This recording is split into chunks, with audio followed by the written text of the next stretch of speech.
মালাকুল মউতকে আল্লাহ পাক জিজ্ঞেস করবেন, কে এখন বেঁচে আছে আর কারা বেঁচে আছে? তিনি বলবেন হযরত জিবরাইল, হযরত মিকাইল, হযরত ইসরাফিল। আল্লাহ পাক নির্দেশ করবেন, এদের জান কবজ করো। ইসরাফিল, মিকাইল জান কবজ হবে। হযরত জিবরাইল আমিন শাদীদুল কুওয়া, প্রচন্ড ক্ষমতা আল্লাহ তাকে দান করেছেন, সুবহানাল্লাহ বলেন। দুনিয়ার সব নবীদের কাছে বাণী বহন করে নিয়ে আসছেন পূর্ণ অথেন্টিসিটির সাথে, সুবহানাল্লাহ। আল্লাহ পাক যাকে বলেছেন রূহুল আমিন,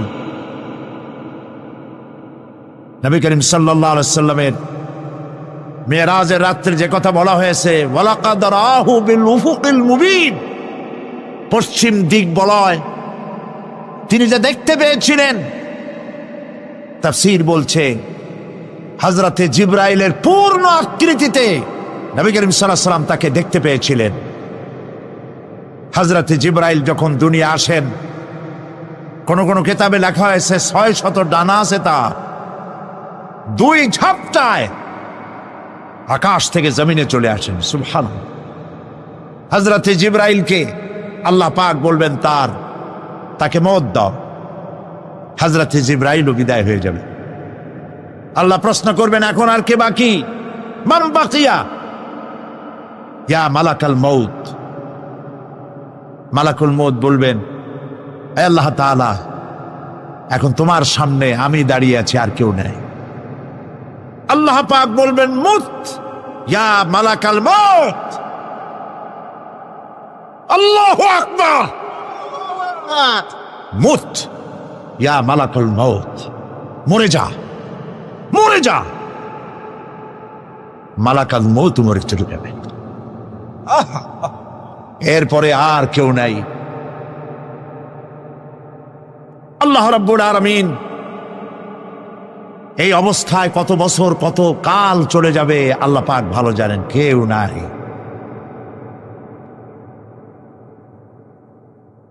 আজকের রাজত্ব কার? আল্লাহ প্রশ্ন করবেন, আজকের রাজত্ব কার? আল্লাহ পাক আওয়াজ দিবেন, বলবেন, আজকের রাজত্ব কার? কোন জবাব নাই, আকাশের নাই, জমিনের নাই, আকাশও তো নাই, কারো কোনো জবাব নাই। আল্লাহ পাক বলবেন, লিল্লাহি ওয়াহিদুল কাহ্হার। আজ একমাত্র রাজত্ব হচ্ছে পরাক্রমশালী আল্লাহ রাব্বুল আলামিনের। আল্লাহ পাক বলবেন, ইয়া দুনিয়া আইনা শুজারুকি, হে পৃথিবী তোর গাছগুলা কই? ইয়া দুনিয়া আইনা জিবালুকি, হে পৃথিবী তোর পাহাড়গুলা কই? আইনাল জব্বারিন, স্বৈরাচারেরা কোথায়? কারো কোনো জবাব হবে না। আল্লাহ পাক এরপরে আবার মানুষগুলিকে চিন্তা করবে, সুবহানাল্লাহ। ওয়াইজাল কুবুরু বু'সিরাত, যা কিছু মাটির মধ্যে লুক্কায়িত ছিল সবগুলি আল্লাহ পাক বের করে নিয়ে আসবেন। হাসরের ময়দান হবে, উপস্থিত হবে সমস্ত মানুষ, কেউ পলায়ে থাকতে পারবে না কোথাও। কুমিরে যারে খাইছে, বাঘে যারে খেয়েছে, আগুনে যারে পোড়াইছে, পানিতে যে পচে গেছে, পোকামাকড়ে যারা খেয়েছে, কোনো পথ নাই। সবাই আল্লাহর দরবারে উঠবে, পায়ে জুতা নাই, মাথায় কাপড় নাই, পরনে কোনো কাপড় চোপড় নাই, উলঙ্গ উলঙ্গিনী। উম্মুল মুমিনিন হযরতে আয়েশা সিদ্দিকা রাদিয়াল্লাহু তাআলা আনহা, নবী করিম সাল্লাল্লাহু আলাইহি ওয়াসাল্লামের জবান মোবারকে এটা শুনে কেঁদে ফেললেন, বললেন, ইয়া রাসূলুল্লাহ, আমারও কি সেই অবস্থা হবে? তিনি বললেন, হ্যাঁ। উম্মুল মুমিনিন বললেন, ইয়া রাসূলুল্লাহ, তখন কি আমার শরম হবে না? আল্লাহর নবী বললেন, কিয়ামতের এই বিভীষিকাময় দৃশ্য দেখে মানুষ মানুষের দিকে তাকাবার কোনো হুঁশ থাকবে না। সব মানুষ উপরের দিকে তাকায় থাকবে, নিচে তাকাবার কারো কোনো ক্ষমতা থাকবে না। মানুষ অস্থির হয়ে যাবে। সেই হাসরের ময়দান, বিচারক আল্লাহ রাব্বুল আলামিন প্রত্যেকটি মানুষকে তার কৃতকর্মের জন্য হিসাব দিতে হবে। আল্লাহ রাব্বুল আলামিন বলেন, পরকালীন জীবনের ব্যবস্থাপনাটা কেমনে হবে শোনো। ইন্নাস সামআ ওয়াল বাসারা ওয়াল ফুআদা কুল্লু উলাইকা কানা আনহু মাসউলা। কিয়ামতের দিন প্রত্যেকটি মানুষকে তার শ্রবণ সম্পর্কে, তার দৃষ্টি সম্পর্কে, আর অন্তঃকরণের কল্পনা সম্পর্কে প্রত্যেকটি ব্যাপারে আল্লাহ পাক জিজ্ঞাসা করবেন। কান দিয়েছিলাম, কি শুনেছো? যা শুনছো তা আমল করেছো কিনা? আমার নিষেধ করা জিনিসগুলি শুনছো নাকি? কানের জবাব দিতে হবে। কান আল্লাহ পাক দিয়েছেন, সুবহানাল্লাহ। আল্লাহ পাক দিয়েছেন কান। এই কান দুটো যার নাই, কান আছে শুনতে পায় না, কত বড় কষ্টে আছে সে। মানুষে চিল্লায় কথা কয়, সে বোঝেই না। আছে না এমন? এই কানের সম্পর্কে প্রশ্ন করা হবে, শ্রবণ সম্পর্কে, দর্শন সম্পর্কে প্রশ্ন করা হবে। যা দেখতে নিষেধ করেছি সেগুলো দেখছো নাকি? এর শুকরিয়া আদায় করেছো নাকি? দুটি চোখ, এর শকর আদায় করা কি সম্ভব ভাই? আদায় করা সম্ভব? এই দুটি চোখ যদি না থাকতো, আমার গর্ভধারিণী মাকে দেখতে পারতাম না। এই সুন্দর চোখ দুটি যদি আল্লাহ না দিতেন, আল্লাহর এই সুন্দর সৃষ্টি দেখা থেকে বঞ্চিত হয়ে যেতাম। আল্লাহকে বলি, মনিব, হে বিশাল আকাশের মালিক, তুমি দয়া করে না চাইতে আমাদের শরীরে যা দিছো নিয়ামত, মৃত্যুর আগে সিনায় নিও না। দুটি চোখের শকর আদায় করতে পারবো না। চোখের মধ্যে পানি আছে, কান্নার পানি না, সব সময় চোখে পানি আছে। চোখে আমরা পলক দেই না? কত কুদরত আল্লাহ পাকে। এই পৃথিবীতে দিনে রাতে অসংখ্য পলুয়েশন, রোগ জীবাণু সমানে উঠতেছে। এখন যদি মাইক্রোস্কোপ যন্ত্র এখানে থাকতো, তাহলে দেখতেন এই পরিবেশটা কত দূষিত, কত পলুয়েশন, কত জার। এগুলি নাকের মধ্য দিয়ে পেটে যাচ্ছে, চোখের মধ্যে ঢুকতেছে। ক্রমাগত চোখের ভিতরে ধুলাবালি ঢুকবে, আর পরিষ্কারের কোনো ব্যবস্থা যদি না করা হয়, চোখের দৃষ্টি নষ্ট হয়ে যেতে পারে। এই জন্য আল্লাহ রাব্বুল আলামিন চোখের ভিতরে মেডিসিন রূপী এক প্রকারের পানি রেখেছেন, আর অটোমেটিক চোখের পাতা ওঠা নামা করে প্রতি মুহূর্তে চোখকে ক্লিন করে দিতেছে। এই চোখ সম্পর্কে আল্লাহ রাব্বুল আলামিন প্রশ্ন করবেন, অন্তঃকরণ সম্পর্কে প্রশ্ন করবেন। জবাব দেওয়া সেদিন বড়ই কঠিন হয়ে যাবে। এই জন্য আল্লাহ রাব্বুল আলামিন দুনিয়াবাসীকে সতর্ক করে দিচ্ছেন। তিনি আরো বলছেন, ওয়ালাকাদ খালাকনাল ইনসানা ওয়া না'লামু মা তুওয়াসবিসু বিহি নাফসু ওয়া নাহনু আকরাবু ইলাইহি মিন হাবলিল ওয়ারিদ। মানুষ সৃষ্টি করেছি আমি, তার অন্তঃকরণে কি চিন্তা হয়, কি কল্পনা হয় তাও জানি আমি। আর আমি আমার বান্দার যেই সাহারাগের উপরে মাথাটা খাড়া আছে, বিজ্ঞানীরা খুঁজে পাচ্ছে। আল্লাহ পাক মানুষের গলায় একটা টেপ রেকর্ডার লাগাই দিয়েছেন, সুবহানাল্লাহ বলেন। সেই টেপ রেকর্ড আমার এই যে বক্তৃতা ভিডিওতে ধারণ করা হচ্ছে, টেপে ধারণ করা হচ্ছে। এই বুদ্ধিগুলি কে দিছে? আরে ভাই, কথা বলবেন তো আল্লাহর নাম জোরে না। এই বুদ্ধি কে দিয়েছেন? যে আল্লাহ বুদ্ধি দিয়ে আপনার আমার কথা রেকর্ড করাইতে পারে, সে আল্লাহ পাক। আপনাদের আমার সাথে অদৃশ্য একটি টেপ রেকর্ড গলার মধ্যে ঝুলায় রাখছেন, এটা বিশ্বাস করবেন না? আব্দুল মুত্তালিব নবী করিম সাল্লাল্লাহু আলাইহি ওয়াসাল্লামের কি হয়? দাদা।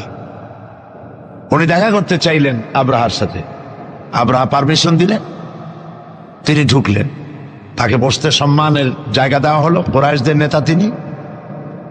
আব্রাহা বললেন, বলেন আপনি কি বলবেন? আব্দুল মুত্তালিব বললেন, আমি জানতে পেরেছি যে তোমার সৈন্যরা আমার জনগণের এবং আমার উট দুম্বা ভেড়া সমানে দখল করতেছে, জবাই করতেছে আর পাইকারি ধরে খাইতেছে, এগুলি সব ধরে নিয়ে আসছে। আমি তোমার কাছে এটা বলতে আসছি, তোমার সৈন্যদেরকে বলো আমাদের উট টুট যা ধরছে ছাগল ভেড়া সব যেন ছেড়ে দেয়। আব্রাহা কই যে আশ্চর্য কথা, আমি মনে করেছিলাম যে তুমি কাবা শরীফ ভাঙতে আসছি, আমি আমারে অনুনয় বিনয় করে তুমি বলবা যে কাবা ঘর রক্ষা করো, তুমি ভাঙবো না, তা না কই তুমি তোমার গরু ছাগল উঠ বেড়ান, তোমার কাছে কি কাবার চাইতে উঠ বেড়া ছাগলের দাম বেশি? আব্দুল মুত্তালিব বললেন যে মোটেই না, ওইটার মূল্য আমাদের কাছে অনেক বেশি, তবে আমি ওইটার মালিক না, আমি উঠ ছাগল ভেড়ার মালিক, সেইটা আমি ছাড়াই নিতে আসছি, আর ঘরটা যার, আমি ওই ঘর ধরে বলে আসছি, হে ঘরের মালিক তুমি তোমার ঘর থেকে ঘরকে ঠেকাও। আল্লাহ পাক তখন ঘর ঠেকাই দিছিলেন, কারণ এই ঘর ঠেকাবার মতো কোনো লোক তখন ছিল না। বাইতুল মুকাদ্দাস যখন আক্রান্ত হয়, বাইতুল মুকাদ্দাস যখন ইহুদরা আক্রমণ করে, তখন এই পৃথিবীতে 70 কোটি মুসলমান ছিল।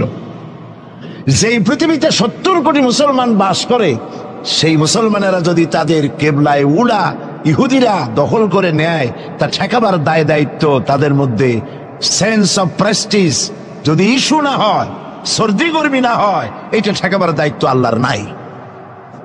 আর বাবরি মসজিদ যখন ভাঙা হয়, তখন এই পৃথিবীতে মুসলমানদের সংখ্যা 125 কোটির কাছাকাছি। 125 কোটি মুসলমান যে পৃথিবীতে বাস করে, সেইখানে যদি মুসলমানেরা তাদের মসজিদ ভাঙ্গে, তাতে করে যদি তাদের গা না জ্বলে, তো আল্লাহ পাক এখানে তয়রান আবাবিল পাঠাবেন না, জরুরত নেই।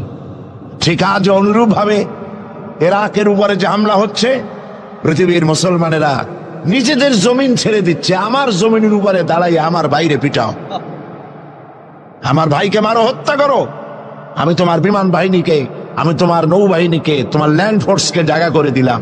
এই যদি দেয়, তা আল্লাহ পাক সাহায্য কেন করবেন? আল্লাহর ওয়াদা, আল্লাহর সাহায্যের ওয়াদা তো মুমিনদের জন্য। ওয়া কানা হাক্কান আলাইনা নাসরুল মুমিনিন, মুমিনদেরকে সাহায্য করা আমি আল্লাহর জন্য ওয়াজিব। আল্লাহ রাব্বুল আলামিন কোরআনে কারীমের মধ্যে বলেছেন, ওয়ালা তাহিনু ওয়ালা তাহজানু ওয়া আনতুমুল আলাউনা ইন কুনতুম মুমিনিন। কোনো ভয় নাই, কোনো চিন্তা নাই, যদি মুমিন হও আমি আল্লাহ তোমাদেরকে বিজয় দান করব। ইজা ফাতাশ শারত ফাতাল মাশরুত। শর্ত যদি পালন করা না হয়, ওয়াদা পূরণ হবে না। শর্ত হচ্ছে মুমিন হও, আল্লাহ বলছেন আমি সাহায্য করব। আমরা কি মুমিন হইতে পারছি? জবাব চাই, মুমিন হইতে পারছি? নিজের বুকের কাছে হাত দেন, নিজের কলবের কাছে, নফসের কাছে প্রশ্ন করুন। আল্লাহ যে মুসলমান চান, রসুল যে মুসলমান চান, যে কোয়ালিটির, আমি কি সেই কোয়ালিটি, সেই রিকোয়ারমেন্ট আমি কি ফুলফিল করতে পেরেছি? মন থেকে একটা নেগেটিভ জবাব আসবে, মন বলবে না এখনো হইতে পারো নাই। দাড়ি, টুপি, জামা, হজ, নামাজ হয়তো সবই ঠিক আছে, নামাজ পড়তে পড়তে হয়তো কপালে দাগও লেগেছে, কিন্তু মুমিন হওয়ার জন্য যেটা প্রয়োজন ছিল সেটা এখনো হয় নাই। এই জন্য আমি মাঝে মধ্যে দুঃখ করে বলি, মরা মানুষ তো জিন্দা হইতে পারে না, ঠিক কিনা? কিন্তু কোন মরা মানুষ যদি জিন্দা হইতে পারতেন, এমন কোন সিস্টেম যদি থাকতো, আর একজন সাহাবী যদি জিন্দা হতে পারতেন, আর আমাদেরকে যদি দেখতেন, আমাদের আমালগুলি যদি দেখতেন, চিৎকার দিয়ে বলতেন আল্লাহর কসম, মুহাম্মদ সাল্লাল্লাহু আলাইহি ওয়াসাল্লাম রক্ত দিয়ে, সাহাবায়ে কেরাম জীবন দিয়ে যে মুসলমান তৈরি করে গেছিলেন, এরা সেই মুসলমান না। আমাদের ইসলাম শুধু মসজিদের মধ্যে, আমরা যে মুসলমান তার পরিচয় শুধু মসজিদের মধ্যে। মসজিদ থেকে বেরিয়ে যাওয়ার পর আমার আচরণ আর হিন্দুর আচরণ আর খ্রিস্টানের আচরণের মধ্যে, ইহুদির আচরণের মধ্যে কোনো পার্থক্য আছে কি? বরং আমি তো আরো বাড়িয়ে বলবো, এক ধাপ এগিয়ে, এই পৃথিবীতে যদি চ্যালেঞ্জ হয়, কম্পিটিশন হয়, পৃথিবীতে সব থেকে বেশি মিথ্যে কথা কারা বলে? জবাব রূঢ় হলো বাস্তব। জবাবটা হচ্ছে মুসলমানেরাই। ওজনে কম দেয় কারা বেশি? মুসলমান। খাদ্যে ভেজাল দেয় কারা বেশি? মুসলমান।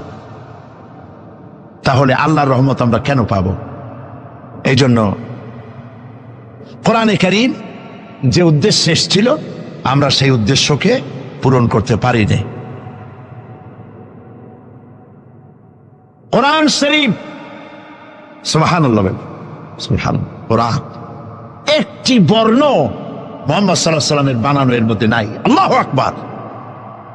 দেখেন না কোরআন শরীফের অরিজিনালিটি, এর অথেন্টিসিটি, এর নির্ভরতা, এর পিউরিটি কতটা 100% মিয়া বিল মিয়া কারেক্ট।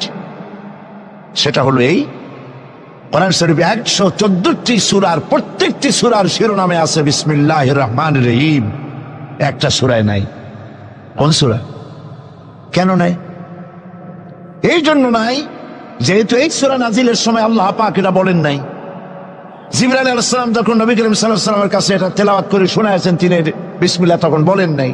নবী করিম সাল্লাল্লাহু আলাইহি ওয়াসাল্লাম যখন সাহাবায়ে কিরামকে লিখতে বলেছেন, কাতেবে ওহী যারা ছিলেন, তখন তিনি এই সূরার প্রথমে বিসমিল্লাহ বলেন নাই, তাই বিসমিল্লাহ এখানে লেখা হয় নাই। তার মানে হচ্ছে কোরআন শরীফ বিন্যাস করা, এর শব্দ বিন্যাস, সূরা বিন্যাস, এর সবকিছুকে বিন্যস্ত করার দায়িত্ব ছিল আল্লাহ পাকের। সুবহানাল্লাহ। আল্লাহ রাব্বুল আলামিন কোরআনে কারীমের মধ্যে বলেছেন, ইন্না নাহনু নাযালনা যিকরা ওয়া ইন্না লাহু লাহাফিজুন। কোরআন নাজিল করেছি আমি আল্লাহ, আর এর সংরক্ষণের সবটুকুন দায়িত্ব আল্লাহ রাব্বুল আলামিন নিজেই গ্রহণ করেছেন, আমি গ্রহণ করেছি। নাজিল করছি আমি, হেফাজত করবো আমি। কে? বলেন সবাই। আমি হেফাজত করবো এটাকে। আল্লাহ পাক গ্যারান্টি দিচ্ছেন, ওয়ালাউ তাকাওয়ালা আলাইনা বা'দাল আকাবিল।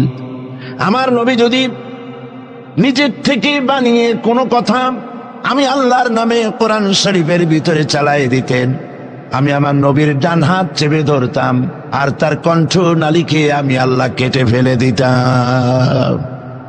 কত বড় কথা! গলা কেটে ফেলে দিতাম।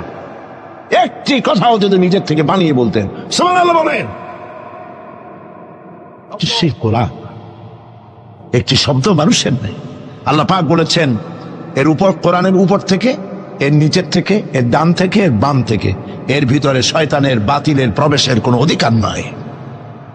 যদি থাকতো এতদিনে কত বেড়াছেড়া করতো, সেরা বেড়া করতো, উল্টো পাল্টা করিয়া সর্বনাশ করে ফেলাইতো, ঠিক কিনা?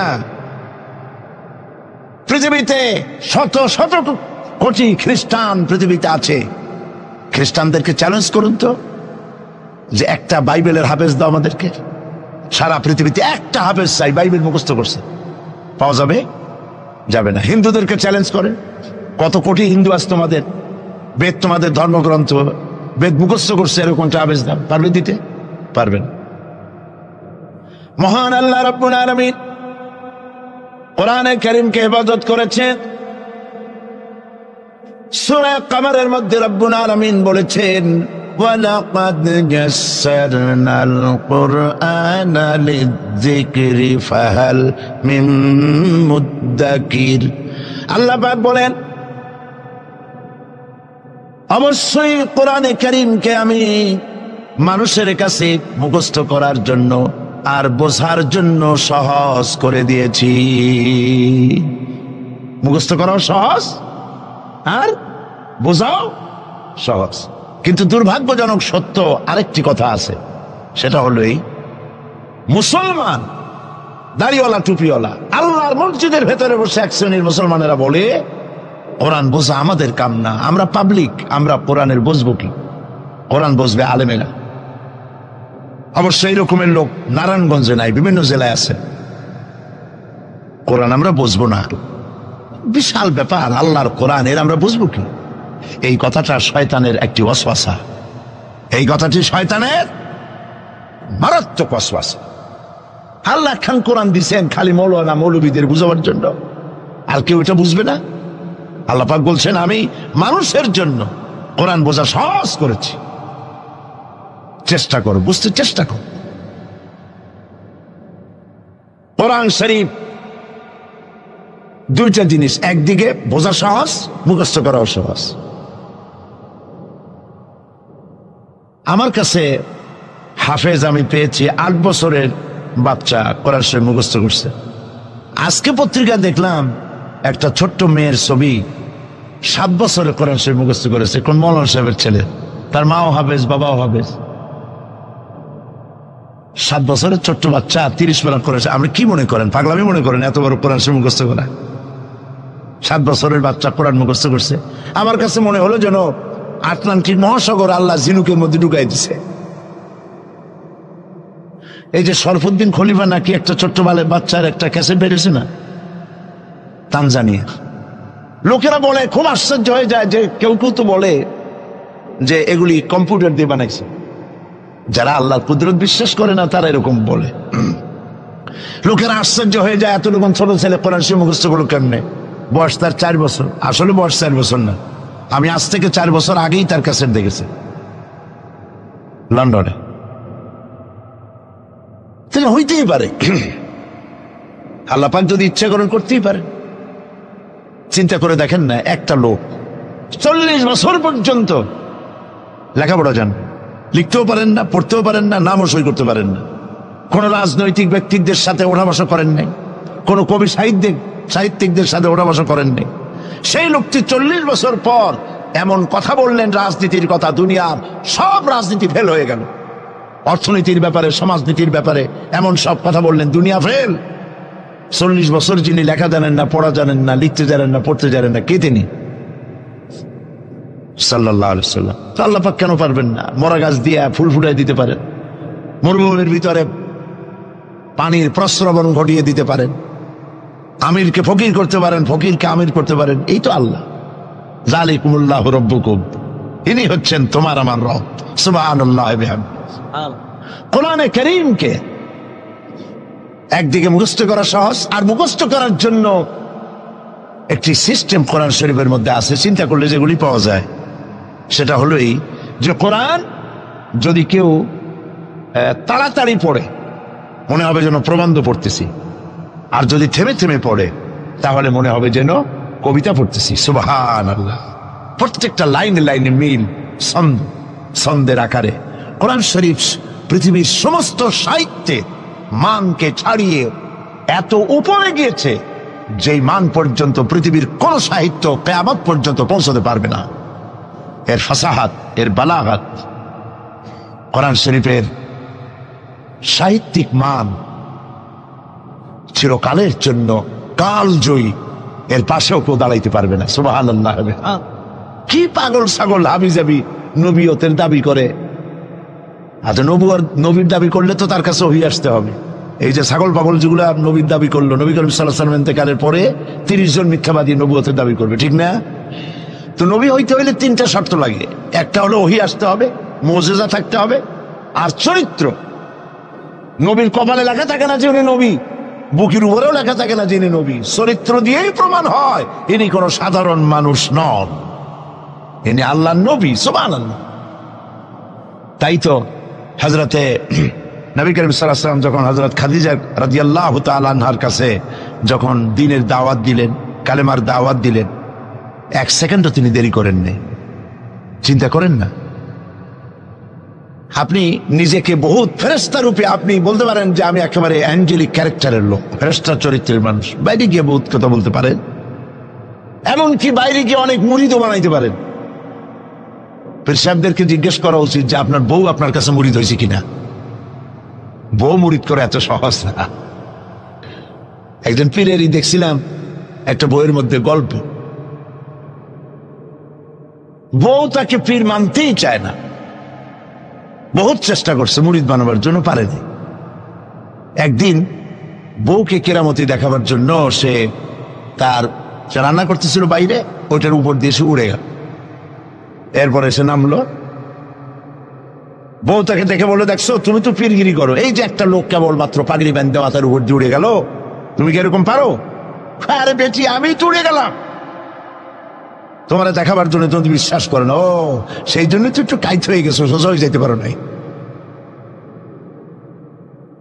বউ তো তার স্বামীর জন্য জীবন দিতে পারে, তার ভালোবাসা সবটা উজাড় করে দিতে পারে, কিন্তু ঈমান আনা সহজ নয়। যেহেতু বউ, আপনি সবাইকে ফাঁকি দিতে পারবেন, আপনার স্ত্রীকে কখনো ফাঁকি দিতে পারবেন না।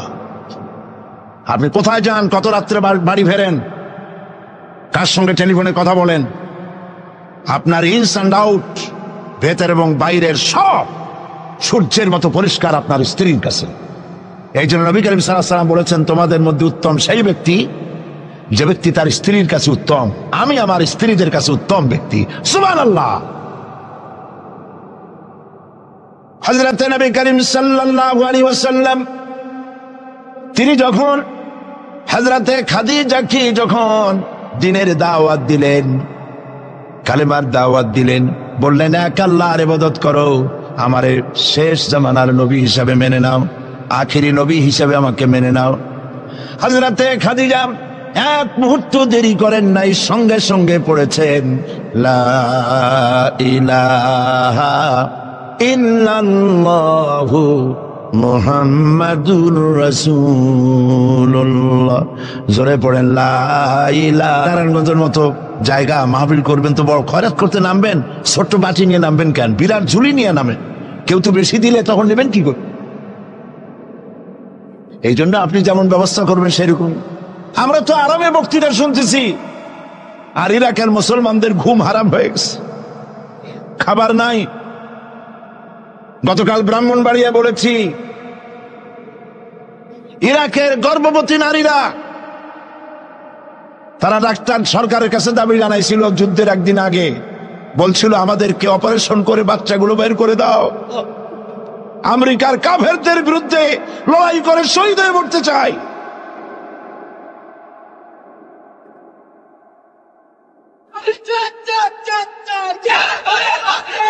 আমরা কিচ্ছু করতে পারবো না, কিন্তু দোয়া করতে পারবো। কি করতে পারবো? তবে দোয়া কবুল হোক আর না হোক এই নিয়ে তাড়াহুড়ো করবেন না। অনেকে মনে করে দোয়া তো করছিলাম, আফগানের জন্য হয়েছে কি? এই জাতীয় কথা বলা ইমানের বিপরীত, ইমানের খেলাফ। আপনার দোয়া কবুল করতে আল্লাহ বাধ্য নন। ফাআলুল লিমা ইউরিদ, যা খুশি তাই করেন।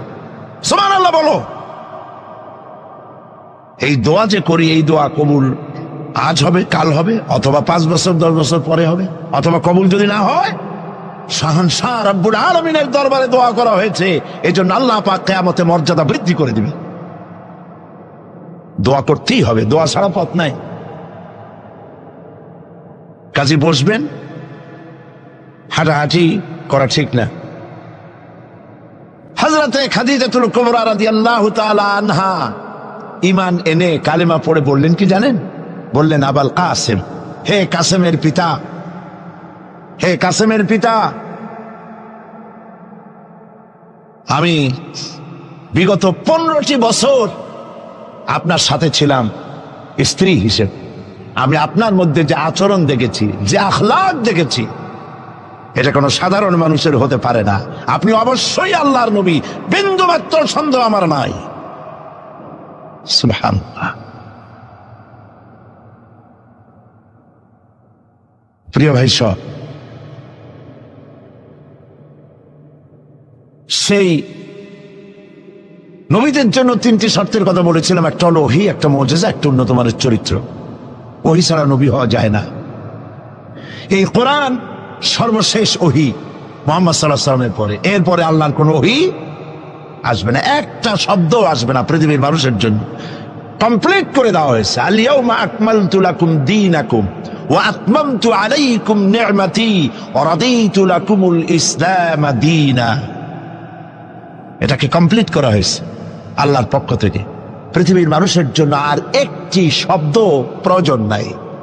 বিজ্ঞানের আবিষ্কার যত বাড়ুক, কোরআন শরীফের কিচ্ছু তাতে আসে যায় না। যদি কোন আহাম্মক বলে যে বর্তমান হলো বিজ্ঞানের যুগ, কোরআন নাজিল হয়েছে কত বছর আগে? ১৫০০ বছর আগে কোরআন নাজিল হয়েছে, সেই যুগের কোরআন। আর এখন মডার্ন যুগ, এখন কি এগুলি চলে? আরে বাবা, তোমার বিজ্ঞান ফেলের সামনে। বিজ্ঞানের থিওরি হচ্ছে, বিজ্ঞানের একটি থিওরি এই যে বিজ্ঞানের কোন থিওরি ফাইনাল নয়। আজকে এক বিজ্ঞানী এক কথা বলে, কালকে আরেকজন আরেক কথা বলে। একদিন তো ডারউইন বলেছে এই মানুষগুলো মানুষ না, সবগুলা বান্দর। ও নিজেও বান্দর। বান্দর কেন? মানুষের নাকি দেখা যায় বান্দরের মতো। আচ্ছা বলেন, বান্দর আমার মামু হয়, শিম্পাজি আমার নানা, ওরাং ওটাং দাদা, এই বলে এর মধ্যে কোনো গৌরব আছে? এর মধ্যে কোনো গৌরব আছে? কোনো গৌরব নাই। ডারউইনের গোষ্ঠী বান্দরের গোষ্ঠী হইতে পারে, কিন্তু আমরা বান্দরের গোষ্ঠী না। আমরা আসছি আদম থেকে, আদম আসছে মাটি থেকে। সুবহানাল্লাহ। ওই সময় সে বলছিল, আমি চিন্তা করছি যে কয় বোতল খাইয়া এরকম লিখতে পারে। ওই সময় সে বলছে মানুষ বান্দর জাতি। এরপরে যারা পৃথিবীতে বিজ্ঞানী, তার সমকালীনের পরপরই যারা এসছে, তারা রিসার্চ করে বলেছে এই ডারউইনের এই কথা হলো একটা বান্দরামি, এটা ঠিক না। কারণ মানুষ যদি বান্দরের জাত হয়, তাহলে বান্দর তো পৃথিবী থেকে বিলুপ্ত হয় নাই, এখনো পৃথিবীতে বহুত বান্দর আছে। এই বান্দর গুলা, আমরা তো একটা বান্দর এরকম দেখলাম না যে কোমর পর্যন্ত মানুষের মতো হয়ে গেছে। আরো কিছু ভালো করে খাওয়াইলে তাড়াতাড়ি করে মানুষ হয়ে যাবে। অর্ধেক মানুষের মতো হয়েছে, 12 মানুষের মতো হয়েছে, অথবা মানুষ এই মাত্র হয়ে গেল বান্দর থেকে লেস কজে গেছে। এরকম হয়েছে কোথাও? কোন জিনিসের সাথে কোন জিনিসের সিমিলারিটি থাকলে এইটা ওইটার বংশের, এটা কি করে বলা যায়? তো এরকম বলেছে কেন তারা? মন যা বলেছে তাই বলেছে। ইন হুয়া ইল্লা ওয়াহয়ুন ইউহা। আল্লাহ পাক বলছেন, নবী যা বলেন, কোরআনের নামে যা বলেন, সব ওহী। তিনি নফস এবং প্রবৃত্তিকে অনুসরণ করে কোনো কথা বলেন না। আমি যা বলতে বলি তাই বলেন। সুবহানাল্লাহ। সুতরাং নবী করিম সাল্লাল্লাহু আলাইহি ওয়াসাল্লামের কাছে কোরআন এসেছিল এই কারণে যে কোরআন দিয়ে তিনি একটি সমাজ বিপ্লব করবেন, তাবিজ লাগবেন, এই জন্য কোরআন আসে নাই। বোঝেন কিনা কথা? এই যে দেখুন, আমার হাতে কোরআন শরীফ একটা আছে, ছাপা হয়েছে সুলেমানিয়া বুক হাউস, বাংলা বাজার, ঢাকা। কে তাদেরকে অধিকার দিল কোরআন শরীফ সেবে কোরআনের মধ্যে তাবিজের নকশা আঁকা? আল্লাহর কালামের সাথে এটা বেয়াদবি, বেহরমতি। এই জাতীয় কোরআন শরীফ বাজারে পাইলে আপনারা কিনবেন না। কোরআন শরীফ নাম্বার দিয়ে তাবিজ লেখার কোন অধিকার ইসলাম কাউকে দেয় নাই। কোরআন শরীফকে জাতির কাছে হালকা করেছে তাবিজের ব্যবসা দিয়ে। এটাকে একটা তাবিজের কিতাব বলে মনে করা হয়েছে। দেখুন, সূরা ফাতিহা, এই নকশা গলায় বাঁধিয়ে রাখিলে মুক্তি পাওয়া যাইবে রোগ হইতে। সূরা মারিয়াম, পেটে বাঁধিয়ে রাখলে বাচ্চা হবে তাড়াতাড়ি। সূরা ইউসুফ, এই নকশা গলার সাথে ঝুলায় রাখলে বিয়ে হবে তাড়াতাড়ি, কাঙ্ক্ষিত প্রেমিকাকে পাওয়া যাবে। এই জাতীয় আল্লাহর কালামের সাথে তামসা করেছে এরা, নাউজুবিল্লাহ বলে। তাবিজগুলা কি? কতগুলো দাগ দেওয়া, আর তার মধ্যে 573, 6072, 286, 1382। হারাম। আপনি 786, 10 লক্ষ বার যদি দেখেন, একবার বিসমিল্লাহর সমান হবে না। ইমানকে সাফ করতে হবে। কোরআন শরীফ তাবিজ দেখার জন্য আসে নাই। নবী করিম সাল্লাল্লাহু আলাইহি ওয়াসাল্লাম তাবিজ লেখেন নাই, অনুমতি দেন নাই। সাহাবায়ে কেরামের একজন সাহাবীও তাবিজ লেখেন নাই। ঝাড় ফুকের ব্যাপারে ইসলাম অনুমতি দিয়েছে। নবী করিম সাল্লাল্লাহু আলাইহি ওয়াসাল্লাম নিজে ঝাড় ফুক করেছেন, সাহাবায়ে কেরাম করেছেন। তাবিজ লেখে লেখা ধান্দাবাজি কারে কয়? বলে যে টিউবওয়েলের পানি, কুয়ার পানি, ঠালার পানি, বেড়ের পানি, ড্রেনের পানি, পুকুরের পানি, নদীর পানি, 7 জায়গা দিয়ে পানি আনবা। জাফরানের কালি, তারপরে কালিজিরার ছাতু, এইগুলো মিশাইয়া এরপরে দাগ দাগ দিয়ে তাবিজ লিখলো। তারপরে লেখে এক এক পাশে ইয়া জিব্রাইল, ইয়া মিকাইল, ইয়া ইসরাফিল, ইয়া জিব্রাইল, হাবিজাবি কতগুলো লিখিয়া এই জাতীয় যা খুশি আল্লাহর ফেরেশতাদের নাম লিখে গলায় ঝুলাবার কোনো মানে নাই। এগুলি করে কোরআন শরীফকে বেহুরমতি করা হয়েছে। নাউজুবিল্লাহ বলেন। বিশ্বাস করুন, কোরআন তাবিজ লেখার জন্য আসে নাই, কোরআন এসেছে ভাগ্য পরিবর্তন করার জন্য।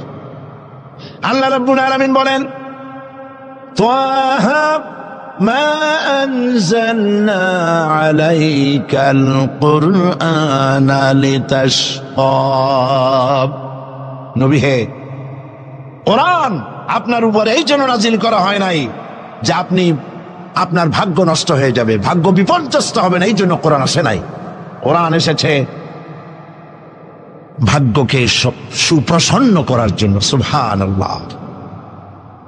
সেই কোরআনের সাথে সম্পর্ক করেছি তাবিজের, কোরআনের সাথে সম্পর্ক করেছি সুমা দেওয়ার, মাথায় রাখার, বুকে লাগাবার। হ্যাঁ ঠিক আছে, কোরআন শরীফ মাথায় লাগাবো না কি লাগাবো? সুমা কোরআনে দেবো না তো কোথায় দেবো? বুকে কোরআন লাগাবো না তা কোথায় লাগাবো? এটা ঠিক আছে, কিন্তু আপনি বলেন, আপনি ডাক্তারের কাছে গেছেন, আপনি রুগী, ডাক্তার আপনাকে প্যাথোলজিক্যাল টেস্ট করে আপনার ডিজিজ কি তা ফাইন্ড আউট করে আপনাকে দিয়ে দিল, কি দিল? প্রেসক্রিপশন। আপনি প্রেসক্রিপশন গ্লাসের ভিতরে ভিজাইয়া 41 দিন সকালে আর বিকালে পান করলেন, অথবা প্রেসক্রিপশন ভাস করে মাদুরের মধ্যে ঢুকাইয়া গলায় ঝুলাই দিলেন, অথবা প্রেসক্রিপশন সকাল বিকাল চুমা খাইলেন। রোগ ভালো হবে? রোগ ভালো হবে? যদি কেউ প্রেসক্রিপশনের সাথে কোনো রুগী যদি এই ব্যবহার করে, তাহলে সেই রুগী সম্পর্কে আপনার চিন্তা, আপনার মত, আপনার রায়, আপনার ফতোয়া কি হবে বলেন? বলেন জোরে। এটা যদি আল্লাহ পাক যদি হন মহান চিকিৎসক, আর এটা যদি হয় সেই মহান চিকিৎসকের পক্ষ থেকে বিশ্ববাসীর সমগ্র রোগের জন্য মহা চিকিৎসাপত্র প্রেসক্রিপশন, তাহলে এই প্রেসক্রিপশনের সাথে যারা ওই জাতীয় ব্যবহার করে তাদেরকে কি বলবে? এবারের ফতোয়া নিজের গায়ে পড়বে। বাচ্চা বড় হইতে পারে না, মায়ের পেট থেকে বাচ্চা আসছে, সমানে এতগুলো তাবিজ ঝুলাই দিয়েছে গলায়। বাচ্চা যদি কথা বলতে পারতো তাহলে বলতো যে আল্লাহ কি অপরাধ করছে, এর চেয়ে তো মায়ের পেটে ভালো ছিলাম, এগুলো তো জাগাইতেও পারি না। কতগুলো তাবিজ, এরপরে কালো সুতা, হলুদ সুতা, লাল সুতা করতে পাইছো? আজমির শরীফ থেকে আনছি, হারাম। পীর সাহেবদের কাছে যাওয়া হয় আর তারা ফু দিয়া সুতায় গিরে গিরে দিয়ে দেয়, হারাম। কেন সুতায় গিরে দিবেন? মুসলমান ছাগলের বাচ্চা নয় যে দড়ি দিয়ে সুতা দিয়ে আপনি বাঁধবেন।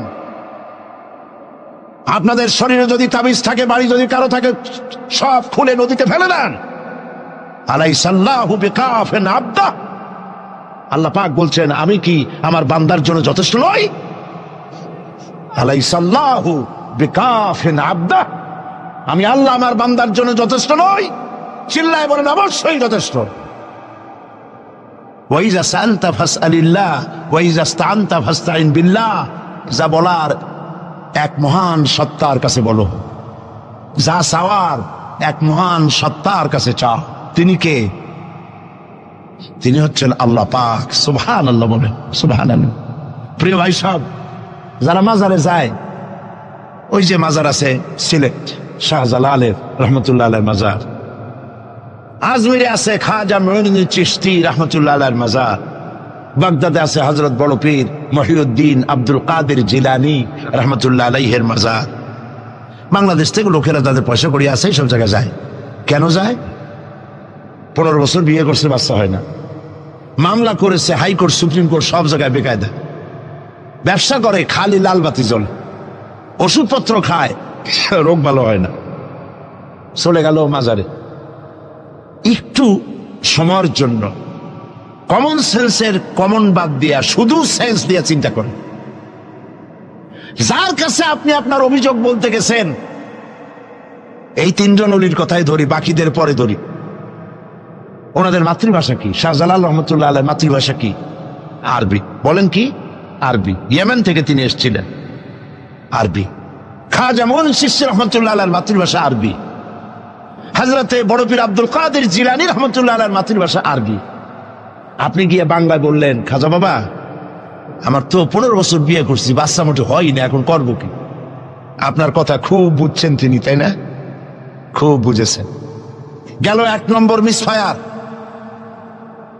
2 নম্বরে, আপনি যে কবরের কাছে গিয়ে এই কথাগুলি বলছেন, তিনি যে কবরে আছেন তার গ্যারান্টি কি? ওখানে তো তিনি নাও থাকতে পারেন।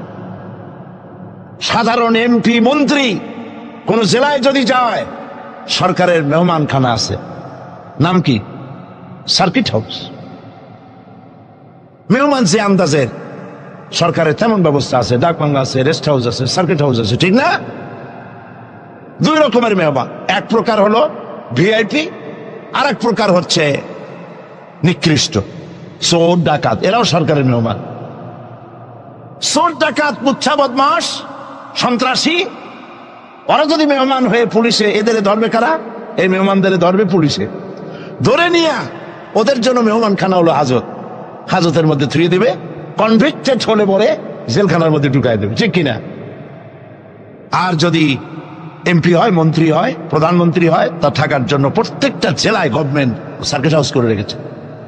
এই সব মন্ত্রী প্রধানমন্ত্রীর চাইতে ওলিউল্লাহ, আল্লাহর ওলি যারা, তাদের মর্যাদা আল্লাহর কাছে অনেক বেশি।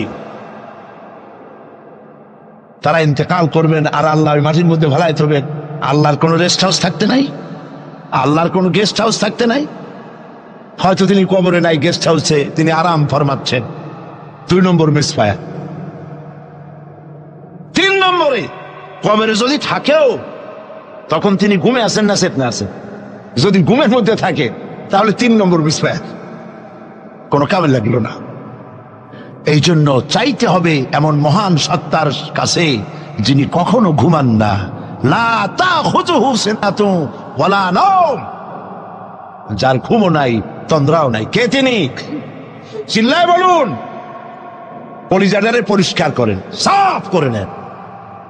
এভাবে সাফ করবেন, কোন মাফির, কোন জিন্দাফির আমার ভাগ্য ভালো বানাতে পারবে না, পারবে না, পারবে না। কোন মরাফির, কোন জিন্দা ফু দিয়া আমার ভাগ্যকে বিনষ্ট করে দিতে পারবে না। খায়রিহি ওয়া শাররিহি মিনাল্লাহি তাআলা, আমার ভালো আমার মন্দ কেবলমাত্র এক মহান সত্তার মুষ্টির ভিতরে নিবদ্ধ, তিনি আল্লাহ রব্বুল ইজ্জত ওয়াল জালাল। গোটা আকাশ, গোটা জমিন যার মুঠার ভেতরে। মুসা আলাইহিস সালাম বলেছিলেন, আল্লাহ তুমি নাকি ঘুমাও না? আল্লাহকে বিশ্বাস করো না? তো সাংঘাতিক কথা। এইভাবে ইব্রাহিম আলাইহিস সালাম আল্লাহরে বলছিলেন,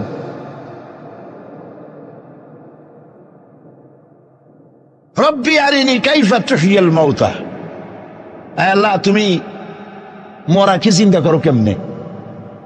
আল্লাহ কয়, আওয়ালাম তুমিন, বিশ্বাস করো না? ইব্রাহিম আলাইহিস সালাম কাঁপে গেছেন। তিনি সাথে সাথে বললেন বালা। তিনি কিন্তু নাম বলতে পারতেন, যদি নাম বলতেন তো ভুল হইতো না। তো নাম আর বালা সমর্থবদল। তিনি বলতেন হ্যাঁ, কিন্তু নাম বলেন নাই, বলেছেন বালা। সাথে সাথে একটু দেরি করেন নাই। আল্লাহ প্রশ্ন করেছেন, কত বড় লোভ পয়গম্বরের জন্য, আওয়ালাম তুমিন, বিশ্বাস করো না যে আমি মরারে চিন্তা করতে পারি? ইব্রাহিম আলাইহিস সালাম বললেন বালা। এর অর্থ হচ্ছে হয় নট, কেন নয়, অবশ্যই বিশ্বাস করি। ওয়ালাকিন লিয়াতমাইন্না কলবি, তবে মূল বিষয় হলো যদি আমি চোখে দেখতাম, কানে শোনার, চোখে দেখা ব্যাপারটা একটু ভিন্ন। আল্লাহ বলেন, বিশ্বাস যখন করছো মরারে কেমনে চিন্তা করি আমি তোমারে দেখাবো। সুবহানাল্লাহ, এই কোরআন শরীফের মধ্যে আল্লাহ বলেছেন। মুসা আলাইহিস সালাম বলছেন, আল্লাহ তুমি নাকি ঘুমাও না, আল্লাহকে বিশ্বাস করো না? কয় আল্লাহ বিশ্বাস করো, তবে বুঝি না জিনিসটা। মুসা আলাইহিস সালাম ভয় পেয়ে গেলেন। আল্লাহ রাব্বুল আলামিন বলেন, ভয়ের কোনো কারণ নাই। এটি একটি উদাহরণের জন্য আমি তোমাকে গ্লাস নিয়ে দাঁড়িয়ে থাকতে বলেছিলাম। একটা গ্লাস হাতে নিয়ে কয়েকটা সেকেন্ড বা একটা মিনিটও দাঁড়াইতে পারলা না, হাতের থেকে ঘুমের কারণে ভেঙ্গে চুরমার হয়ে গেল। তোমার রব, তোমার আল্লাহ হাতের মুঠার ভিতরে সপ্ত আসমান জমিন কুল কায়নাত, এর কন্ট্রোলিং সিস্টেম, এর ট্রাফিক সিস্টেম সবকিছু আল্লাহ রব্বুল আলামিন কন্ট্রোল করেন। তোমার আল্লাহ যদি ঘুমায় যায় সব শেষ হয়ে যাবে। লা তাখুযুহু সিনাতুন ওয়ালা নাওম, তার ঘুমও নাই তন্দ্রাও নাই। আর তাছাড়া মাখলুক তার যে আদত, খালেকের সে আদত হতে পারে না। সৃষ্টি তার বউ হয়, বাচ্চা হয়, ঘুমায়। লা তাখুযুহু সিনাতুন ওয়ালা নাওম, তার ঘুমও নাই তন্দ্রাও নাই। আর তাছাড়া মাখলুক তার যে আদত, খালেকের সে আদত হতে পারে না। সৃষ্টি তার বউ হয়, বাচ্চা হয়, ঘুমায়, খায়, পেশাব পায়খানা লাগে। মাখলুক খালেকেরও যদি তাই হয় তাহলে তিনি মাখলুকের মতোই হয়ে গেলেন, খালেকের মর্যাদা রইল না। কাজী সৌভাগ্য রজনী শাবান মাসের মধ্য রজনী নয়, বরং মুসলমানদের জন্য প্রত্যেকটা রাত সৌভাগ্য রজনী হতে পারে। হাদিস, প্রত্যেক রাতের শেষ রাত্রে আল্লাহ রাব্বুল আলামিন প্রথম আকাশে আসেন। সুবহানাল্লাহ বলুন। প্রথম আকাশে এসে আল্লাহ রাব্বুল আলামিন ডাকতে থাকেন,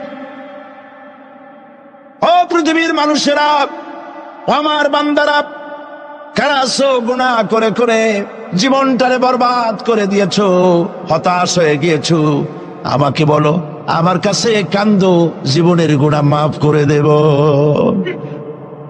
নবীজি বলেছেন, শরমে পড়ে অনুতপ্ত হয়ে কেউ যদি রব্বুল আলামিনের কাছে চোখের পানি ফেলে গুনাহ মাফের জন্য কাঁদতে থাকে, চোখের পানি নাকের অর্ধেক আসতে না আসতে আল্লাহ রব্বুল আলামিন বান্দার গুনাহ মাফ করে দে।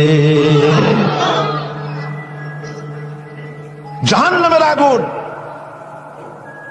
প্রশান্ত মহাসাগর, আটলান্টিক মহাসাগর সহ 7টি মহাসাগরের পানি যদি ঢেলে দেওয়া হয়, জাহান্নামের 1 ইঞ্চি আগুন নিবাইতে পারবে না।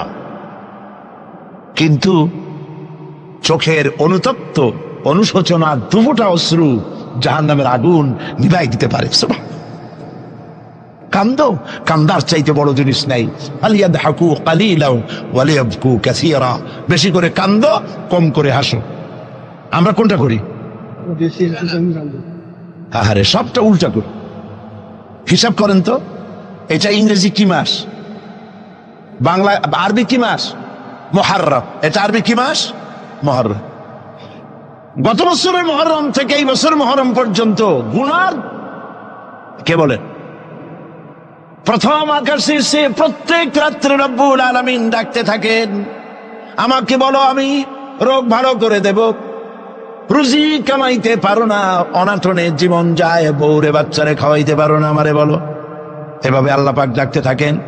সময় মতো যারা গভীর রজনীতে উজু করে তাহাজ্জুদের নামাজ আদায় করে রব্বুল আলামিনের দরবারে কান্দে, আল্লাহ রাব্বুল আলামিন তখন ফেরেশতাদের জিজ্ঞেস করেন, ফেরেশতারা, পৃথিবীর মানব গোষ্ঠী ঘুমিয়ে আছে, এই যে মানুষগুলি দেখা যায় আরামের ঘুম হারাম করে কি যেন বলে আর কান্দে, কান্দে কেন বল? ফেরেশতারা বলে, রব্বুল আলামিন তুমি তো জানো। আল্লাহ বলেন, জানি, তারপরেও তোমাদের মুখে শুনতে চাই।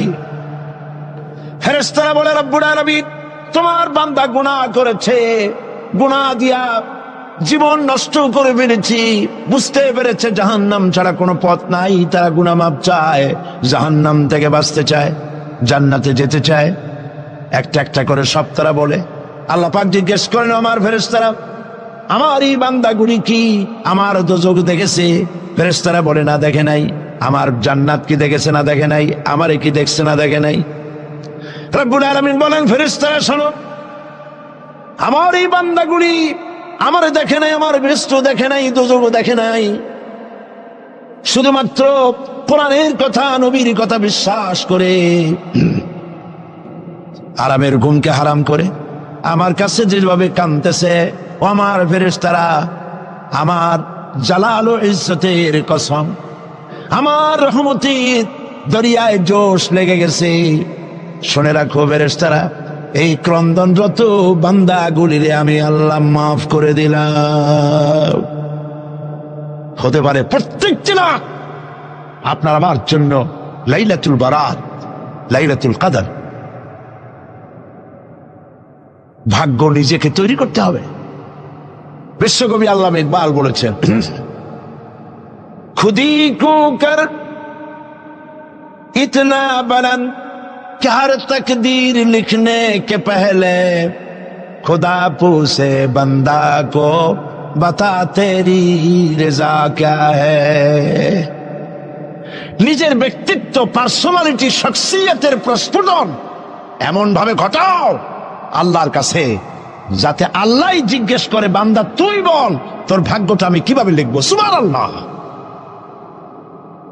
আল্লামা ইকবালের শেরগুলো যখন আমি আল্লামা ইকবালের খুবই ভক্ত, আমার কাছে মনে হয় তার প্রত্যেকটি শের, প্রত্যেকটি কবিতার লাইন কোরআন শরীফের তাফসীরের বিমূর্ত প্রতীক হয়ে বেরিয়েছে। দাড়ি কামানো মানুষ, কতগুলো মোষ, কেমনি পারলেন? আমি মাঝে মধ্যে খুব বিস্ময় বোধ করছি, কিভাবে এই ধরনের একজন লোক প্রত্যেকটি কথা কোরআনের তাফসীর হয়ে বেরোলো কেমনে? কোরআন রে আপনি বুঝলেন কেমনি? আমি অক্সফোর্ড ইউনিভার্সিটিতে প্রোগ্রাম করেছি। অক্সফোর্ড ইউনিভার্সিটিতে আল্লামা ইকবাল যেখানে পড়াশোনা করতেন, যে রুমে থাকতেন, রিসার্চ করতেন, শিক্ষকরা আমাকে সেটা দেখিয়েছে। পৃথিবীর বড় বড় নাম করা ব্যক্তিরা সেখান থেকে অক্সফোর্ডে পড়াশোনা করেছে, লেখাপড়া করলেন অক্সফোর্ডে, পাশ্চাত্যে। অথচ পাশ্চাত্য তারা গিনতে পারল না। তিনি খোদাদ্রোহী হলেন না, তিনি ইসলামের দুশমন হলেন না। তার কথাগুলি কোরআনের ব্যাখ্যা হয়ে বেরোলো। ব্যাপারটাকে পড়তে পড়তে একবার আমার চোখের সামনে রহস্য উদ্ঘাটিত হল তার এক কবিতার মধ্য দিয়ে। আল্লামা ইকবাল এক জায়গায় লিখেছেন, खीरा न कर सिका मगरिब की दाओ दानिश, खीरा न कर सिका मगरिब की दाओ दानिश, सुरमा था आग का मेरा खाके मदीना। পাশ্চাত্যের চাকচিক্য আমার চক্ষুকে প্রতারিত করতে পারে নাই, কারণ মদিনার ধুলাবালুগুলি আমার চোখের মধ্যে সুরমা হয়ে লাগানো ছিল। প্রিয় ভাই সব,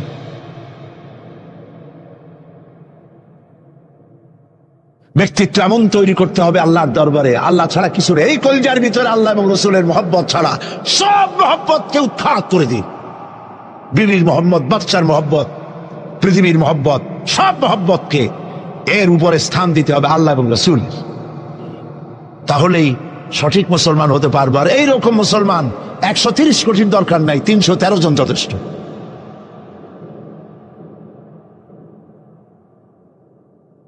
বন্ধুগণ, মহান আল্লাহ রাব্বুল আলামিন তিনি চান শিরক মুক্ত জীবন মুসলমানদের। ইন্না শিরকা লাযুলমুন আযীম, শিরক হচ্ছে মস্ত বড় জুলম, অপরাধ। শিরক করবা না। নবীজি বলেছেন, তোমাকে যদি হত্যা করা হয়, টুকরা টুকরা যদি করা হয়, তোমাকে যদি আগুন দিয়ে জ্বালিয়ে ছাই ভস্ম বানায় উড়ায় দেওয়া হয়, তবুও আল্লাহর সাথে খবরদার শরীক করবা না। শিরক করি, জেনেও করি, না জেনেও করি, সওয়াবের নিয়তেও করি, ঠিক কিনা? বিশ্রামের নামে মানত করা হয়, জায়েজ নাই। মুসলমানরা মানত করে না, মেয়ে লোকেরা বেশি করে। একটু বিপদ পড়লেই বাগদাদের নামে 5 টাকা, অমুক জায়গার পেশাবের নামে মুরগি, অমুক জায়গার নামে ডিম, হাবিজাবি মানত করে তোর হারা। মানত হবে শুধুমাত্র কার নামে? বলেন বলেন জোরে। আল্লাহ ছাড়া কারণ মানত করা যাবে না।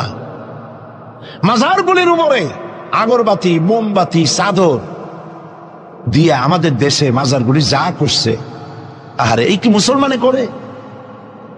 মুসলমানের সম্পর্ক তো মাজারের সাথে কোন সম্পর্ক নাই। মুসলমানদের সম্পর্ক হবে মসজিদের সাথে।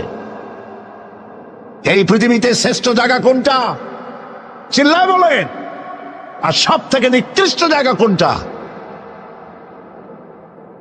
বাজার, নট মাজার। বাজার নিকৃষ্ট, মসজিদ উৎকৃষ্ট। মাজারে কেন যান? আপনার মনটা দুর্বল। মাজারের কাছ থেকে দেখবেন ট্রাক, বাস যখন চালায় রেস কমায় দেয়, আসতে যায়, কি জানি যদি পিসাব এটা উল্টাই ভালাই দেয়। পিসাবের সম্পর্কে আপনার ধারণা এত খারাপ। উনি মরে গিয়েও আপনার গাড়ি উল্টে মানুষ মারবে, নাউজুবিল্লাহ। মদিনা মুনাওয়ারায় মসজিদ নববী শরীফ, নবী করিম সাল্লাল্লাহু আলাইহি ওয়াসাল্লাম যেখানে শুয়ে আছেন, যার জাসাদ মুবারক, যার শরীর মুবারকের এক গেসা পশমও মাটির জন্য হজম করা হারাম, সেই মাজারের পাশ থেকে 130 মাইল 125 কিলোমিটার বেগে গাড়ি সমানে সরাসরি করতেছে, কই অ্যাক্সিডেন্ট হয় না? এই ধরনের বাজে ভয় বাদ দিতে হবে। মাজারে আগরবাতি মোমবাতি চাদর দেওয়া জায়েজ নয়। মাজারে কোন দুঃখে আপনি কম বুঝ বানান? যেই দেশের মানুষ না খায় মরে, বিধবার শাড়ি নাই, এতিমের গায়ে চাদর নাই, মসজিদে কবরের মধ্যে গিয়া মশারি একটা টানাই দিয়েছে। আচ্ছা, আপনার পীর সম্পর্কে ধারণা এত খারাপ কেন? মশাই কি ওনার কবরের মধ্যে যেও কামড়াবে? যে ব্যক্তি মশারি টানাই দিল কবরের উপরে, দেখা যাবে তার মায়ের মশাই খায়, তার বাপের মশাই খায়। আরে কপাল পোড়া মুসলমান! চাদর যদি কবরে দেওয়াই লাগে, তাহলে রাসূলুল্লাহর কবরে উম্মতেরা যদি দেওয়া জায়েজ হতো, নির্দেশ হতো, তাহলে রাসূলের কবরে সুতা দিয়া না, সোনার সুতা দিয়া চাদর বানাইয়া, অথবা উম্মতেরা নিজের কলজা নিজে ছেড়ে রাসূলের কবরে চাদর বানাই দিত।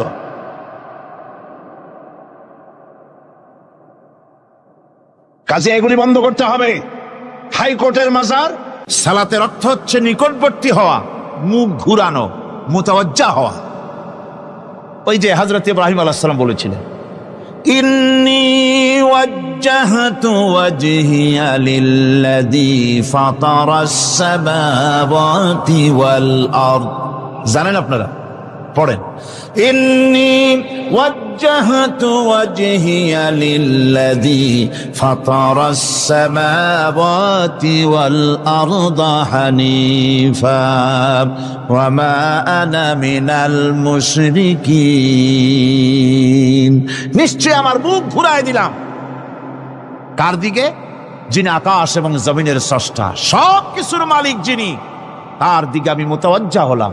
নামাজের অর্থই হচ্ছে মুতাওয়াজ্জা হওয়া, মুখ ঘুরিয়ে দেওয়া, চেহারা ঘুরিয়ে দেওয়া। আর নামাজের আরেক অর্থ হচ্ছে নিকটবর্তী থেকে আরো নিকটবর্তী হওয়া। আল্লাহ রাব্বুল আলামিন বলেন, নিকটবর্তী হতে হলে ওয়াসজুদ ওয়াকতারিব, সেজদা দাও আর সেজদার মাধ্যমে আমার নিকটবর্তী হয়ে যাও। সেজদা দিলেই আল্লাহর নিকটবর্তী হওয়া যায়। কোন সুবহানাল্লাহ। সাহাবী, আল্লাহ নবীর সাহাবী প্রশ্ন করেছেন, নবীজি, বান্দা কখন আল্লাহর নিকটবর্তী হয়ে যায়? নবীজি বলেছেন, বান্দা যখন সেজদা দেয় তখন আল্লাহর বান্দার মাঝে কোনো হিজাব থাকে না, একদম আল্লাহ পাকের নিকটবর্তী হয়ে যায় বান্দা যখন সেজদায় পড়ে যায়।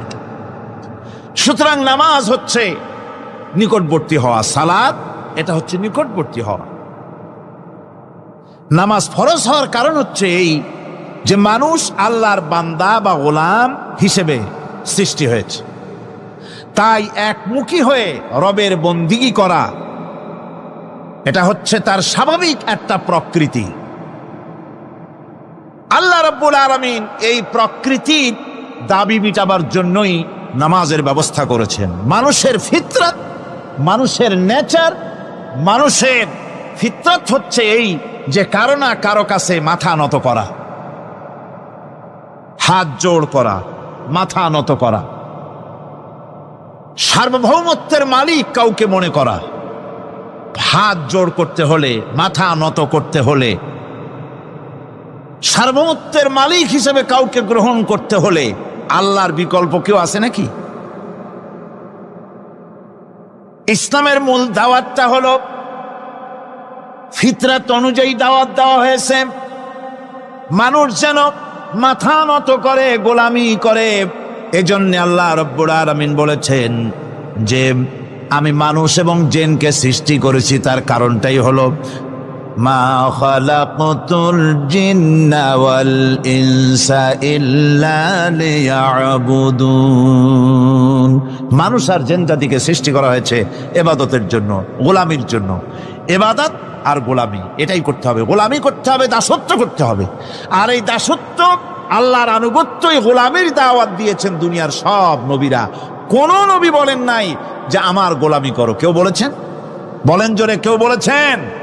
আল্লাহ পাক বলেন, ওয়ালাকাদ বা'আসনা ফি কুল্লি উম্মাতির রাসূলা আন ইবুদুল্লাহা ওয়াজতানিবুত তাগুত। প্রত্যেক জাতির জন্য আমি রাসূল প্রেরণ করেছি, তারা মানুষকে দাওয়াত দিয়েছেন এই কথা বলে যে এক আল্লাহর গোলামি করো, তিনি ছাড়া কোনো ইলাহ নাই, আইনদাতা নাই, বিধানদাতা নাই, তার গোলামি, তার সামনে মাথা নত করে দাও। নামাজ হচ্ছে তাওহীদের অবশ্যম্ভাবী এক বহির্প্রকাশ। তাওহীদের জন্য তাওহীদবাদী মানুষ যারা, তাদেরকে নামাজ আদায় করতেই হবে। আকীদা বিশ্বাসের দিক থেকে তাওহীদ যদি হয় পুরা দ্বীনের মূল উৎস, তাহলে আমলের দিক থেকে নামাজ হচ্ছে পুরা দ্বীনের মূল ভিত্তি। নামাজ হচ্ছে আমলের মূল ভিত্তি, এর বাস্তবায়ন ছাড়া দ্বীন পূর্ণ হয় না। নামাজ মুমিনের কেবলমাত্র একটি উত্তম আমলই নয়, বরং নামাজ হচ্ছে ঈমানের মূল ভিত্তি। যার কাছে নামাজ নাই তার কাছে কিছুই নেই। রাসূল করিম সাল্লাল্লাহু আলাইহি ওয়াসাল্লাম বলেছেন যে নামাজ যে ব্যক্তি পড়ে না, আল্লাহ পাকের সাথে তার কোনো সম্পর্ক বাকি থাকে না। সুতরাং এই নামাজটা হচ্ছে এই যে একমাত্র একাগ্র চিত্তে আদবের সাথে আল্লাহর সামনে রুজু হয়ে যাওয়া।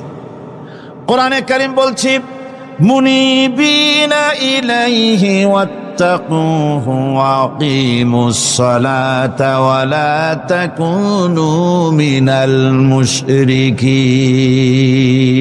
তোমরা আল্লাহর দিকে রুজু হয়ে যাও এবং তাকে ভয় করে অন্যায় কাজ থেকে বিরত থাকো, আর নামাজ কায়েম করো, মুশরিকদের অন্তর্ভুক্ত হয়ে যেও না। নামাজ কায়েম করা, নামাজের আদেশ কোরআনে কারীমের মধ্যে আল্লাহ পাক বহু জায়গায় করেছেন। ঈমানের পর নামাজই হচ্ছে সবচেয়ে বড় জরুরি। একজন মানুষ ঈমান আনলো, যেমন কালকে একজন ঈমান এনেছে, ঈমান আনার সাথে সাথে তার প্রথম কাজ কি বলুন? বলেন, প্রথম কাজ কি? ফজরের নামাজের আগে একজন ইসলাম কবুল করলেন, তার প্রথম দায়িত্ব নামাজকে আদায় করে দেওয়া, ফজরের নামাজ পড়া। জোহরের আগেই কেউ ঈমান আনলো, তার প্রথম দায়িত্ব জোহরের নামাজ আদায় করা।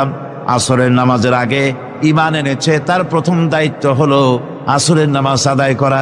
তার মানে হলো ঈমান আনার পর একজন ঈমানদারের প্রথম দায়িত্ব হচ্ছে নামাজ। গুরুত্বপূর্ণ বিষয়, খুব ভালো করে শুনতে হবে, ইয়াদ রাখতে হবে প্রত্যেকটি মুসলমানের। এই নামাজ কি জিনিস, কেমনে আদায় করতে হবে, আদায় না করলে কি হবে, গুরুত্বপূর্ণ এই কথাগুলি প্রত্যেকের স্মরণ রাখতে হবে। কিয়ামতের দিন মানুষ যে জাহান্নামে যাবে, জাহান্নামের জন্য, জাহান্নামে যে সব কারণে যাবে তার মধ্যে বড় কারণ কালকে বলেছিলাম, দেখি মনে আছে নাকি? বড় কারণ কয়টা? কয়টা? আলহামদুলিল্লাহ মনে আছে। আল্লাহ রাব্বুল আলামিন বলেন, ইয়াতাসাআলুনা আনিল মুজরিমিন। কিয়ামতের দিন অপরাধীদেরকে জিজ্ঞেস করা হবে, মা সালাকাকুম ফি সাকার, জাহান্নামে কেন আসছো? জবাবে তারা বলবে, ক্বালু লাম নাকু মিনাল মুসাল্লিনা ওয়া লাম নাকু নুতঈমুল মিসকিন। নামাজ পড়ি নাই আর এতিম মিসকিনদের খেতে দেই নাই, এই কারণেই জাহান্নামে এসেছি। কল নাউযুবিল্লাহ। নামাজ যারা পড়বে না জাহান্নামে যেতে হবে। কোথায় যেতে হবে? আকীদাগত দিক থেকে ঈমান হলো তাওহীদের স্বীকৃতি, আর আমলের দিক থেকে নামাজ হচ্ছে তাওহীদের বহির্প্রকাশ। আপনি মুসলমান তা প্রমাণ হবে নামাজ দিয়ে। নামাজহীন ঈমানের দাবি মূল্যহীন। যার নামাজ নাই তার ঈমানের দাবি করার কোনো মূল্যই নেই। অনেক এরকম কথা বলে, হুজুর আমি মানুষটা নিতান্ত খারাপ না, যাই মনে করেন, গ্রামে রাস্তা বানাইছি, ব্রিজ করে দিয়েছি, কালভার্ট করেছি, এতিম মিসকিনরে তাও মাঝে মধ্যে খাবার দেই, বিধবারে কাপড় চোপড় দেই। মানুষটা আমি নিতান্ত খারাপ না, তবে এই মাঝে মধ্যে একটু নামাজ পড়ি না, তাতে কি আমার ইমান নষ্ট হয়েছে নাকি? আমি বলি ভাই ইমানই তো নাই, নষ্ট হবে কি? ইমান থাকলে না নষ্ট হবে? ইমান নাই। সুতরাং একজন মুসলমান যদি নামাজ না পড়ে, নিজেকে মুসলমান বলে দাবি করার কোনো হক তার নাই, দাবি করার অধিকার নাই। নামাজ হচ্ছে জিন্দিগি, নামাজটাই মূলত জিন্দিগি। নামাজটা কি? জিন্দিগি। আল্লাহ রাব্বুল আলামিন শিখাচ্ছেন, কুল ইন্না সালাতি ওয়া নুসুকি ওয়া মাহইয়ায়া ওয়া মামাতি লিল্লাহি রাব্বিল আলামিন। মুহাব্বতের সাথে সবাই পড়েন, কুল ইন্না সালাতি ওয়া নুসুকি ওয়া মাহইয়ায়া ওয়া মামাতি লিল্লাহি রাব্বিল আলামিন। বলো আমার নামাজ, বলো আমার নামাজ, আমার কোরবানি, আমার হায়াত, আমার মত সবকিছুই আল্লাহ রব্বুল আলামিনের জন্য নিবেদিত। আমার বেঁচে থাকা, আমার মরে যাওয়া সব আল্লাহর জন্য।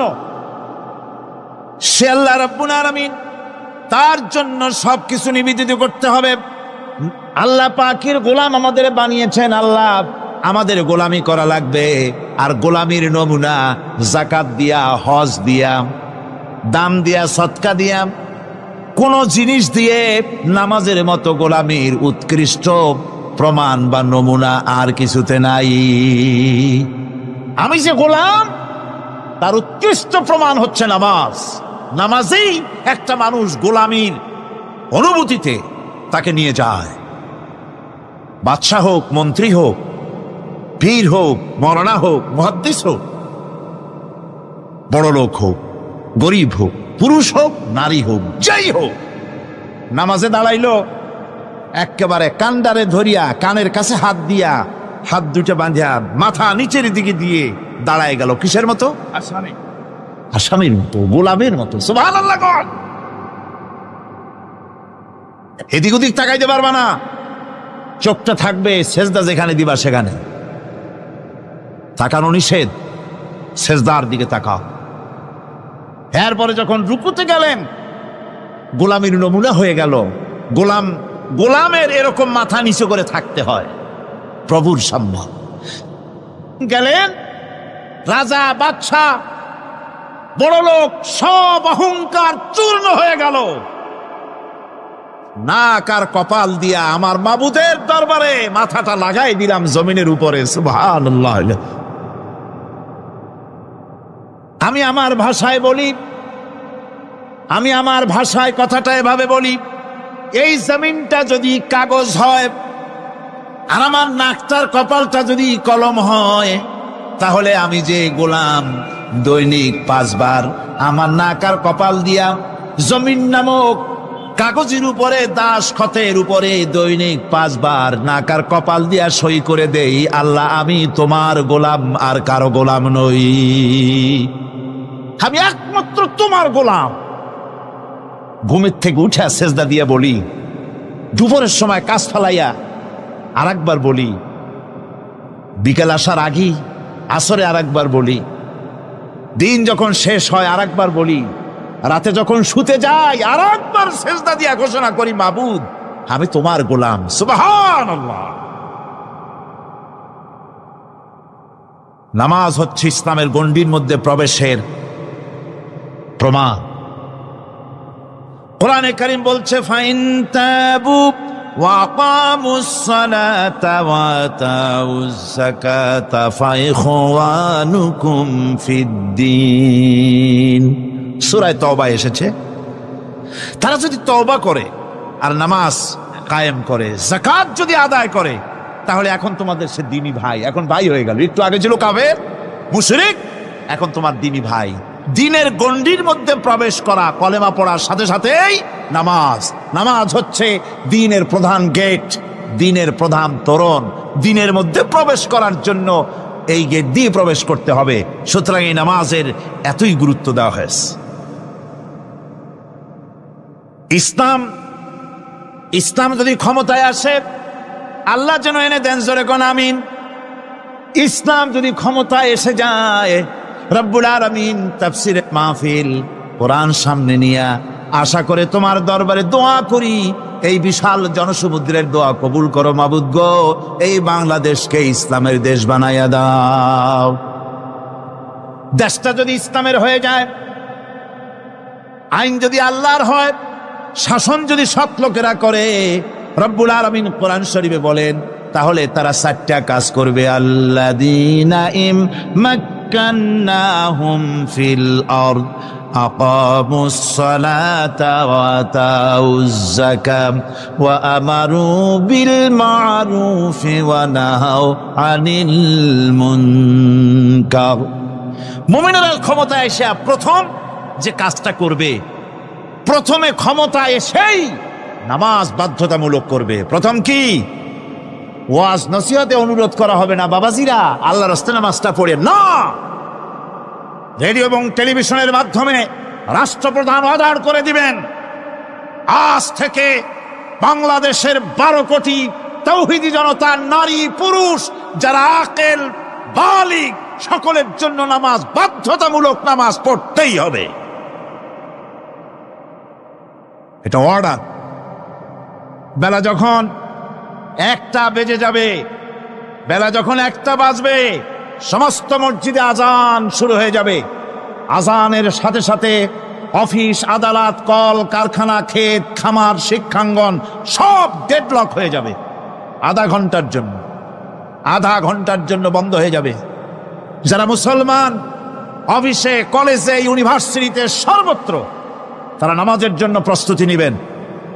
আধা ঘন্টার ভিতরে নামাজ আর খানা সেরে আবার কলেজ চলবে, বিশ্ববিদ্যালয় চলবে, কল চলবে, কারখানা চলবে, ক্যান্টনমেন্ট চলবে, সেক্রেটারিয়েট চলবে, সব আপন গতিতে চলতে থাকবে। আল্লাহর রহমত, বরকত আকাশ থেকে নাজিল হয়ে যাবে। আর এই অর্ডার যে দেওয়া হবে, নামাজ পড়বেন সেখানে। থানায় যখন আজান হবে, থানায় আজান হয়ে গেছে, থানার স্টাফ, পুলিশ যারা আছে, জামাতে খাড়া হয়ে যাবে, ইমামতি করবেন ওসি সাহেব। এসপির অফিসে এসপি সাহেব ইমামতি করবেন, ডিসি সাহেব তার অফিসে ইমামতি করবেন, মন্ত্রী সেক্রেটারিয়েট ইমামতি করবেন, প্রেসিডেন্ট বঙ্গভবন ইমামতি করবেন, বিশ্ববিদ্যালয়ের ভাইস চ্যান্সেলরের ইমামতিতে সে জায়গার মুসলমান ছাত্র ছাত্রী, শিক্ষক শিক্ষয়িত্রী এক জামাতে নামাজ আদায় করবে। এই যদি হয় চিত্র দেশের, অপরাধ থাকবে। থানায় ওসি সাহেব নিজেই যদি জামাতের ইমামতি করেন, এইভাবে নামাজ আদায় করেন পুলিশদের নিয়ে জামাতে, ঘুষ আর খাবে তারা? এসপি সাহেবের অফিসে, ডিসি সাহেবের অফিসে মন্ত্রীরা যদি এভাবে নামাজ কায়েম করে, তাহলে কি অন্যায় অপরাধ কিছু থাকবে সমাজে? থাকবে না। সুতরাং নামাজ বাধ্যতামূলক করে দেওয়া হবে। নামাজ বাধ্যতামূলক, সকলকে নামাজ পড়তে হবে। নামাজ হচ্ছে অপকর্মের প্রতিবন্ধক। নামাজ পড়লে অন্যায় কাজ থেকে বাঁচার পর, অন্যায় থেকে বাঁচাই কিসে? নামাজ।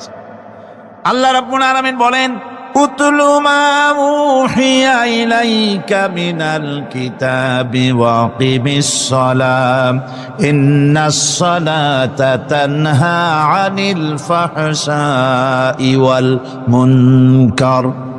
হে নবী, এই কিতাব তেলাওয়াত করো, যা তোমার প্রতি অবতীর্ণ করা হয়েছে, এই কিতাব তেলাওয়াত করো আর নামাজকে প্রতিষ্ঠা করো। নিঃসন্দেহে নামাজ মানুষকে পাপাচার থেকে বাঁচায়া দেয়। অশ্লীলতা, পাপাচার থেকে মানুষকে বাঁচায় কে? জোরে চিল্লায় এখন কে? নামাজ। এই নামাজ মানুষকে অন্যায় কাজ থেকে বাঁচায় দেয়। নামাজ যে মানুষকে অন্যায় কাজ থেকে বাঁচায়, কেমনে বাঁচায়? আমরা যে নামাজ পড়ি, এই নামাজে তো আমাদেরকে অন্যায় কাজ থেকে বাঁচাইতে পারে না। নামাজি বহুত মানুষ আছে অন্যায় করে, করে কিনা কন? না করে না? করে। নামাজি অথচ অন্যায় করে। আর আল্লাহ বলছেন নামাজিকে নামাজ তাকে অশ্লীলতা থেকে ফিরায়। তাহলে কথা কারটা ঠিক? আল্লাহটা। জোরে বলেন কারটা ঠিক? অবশ্যই আমার আল্লাহর কথা হক।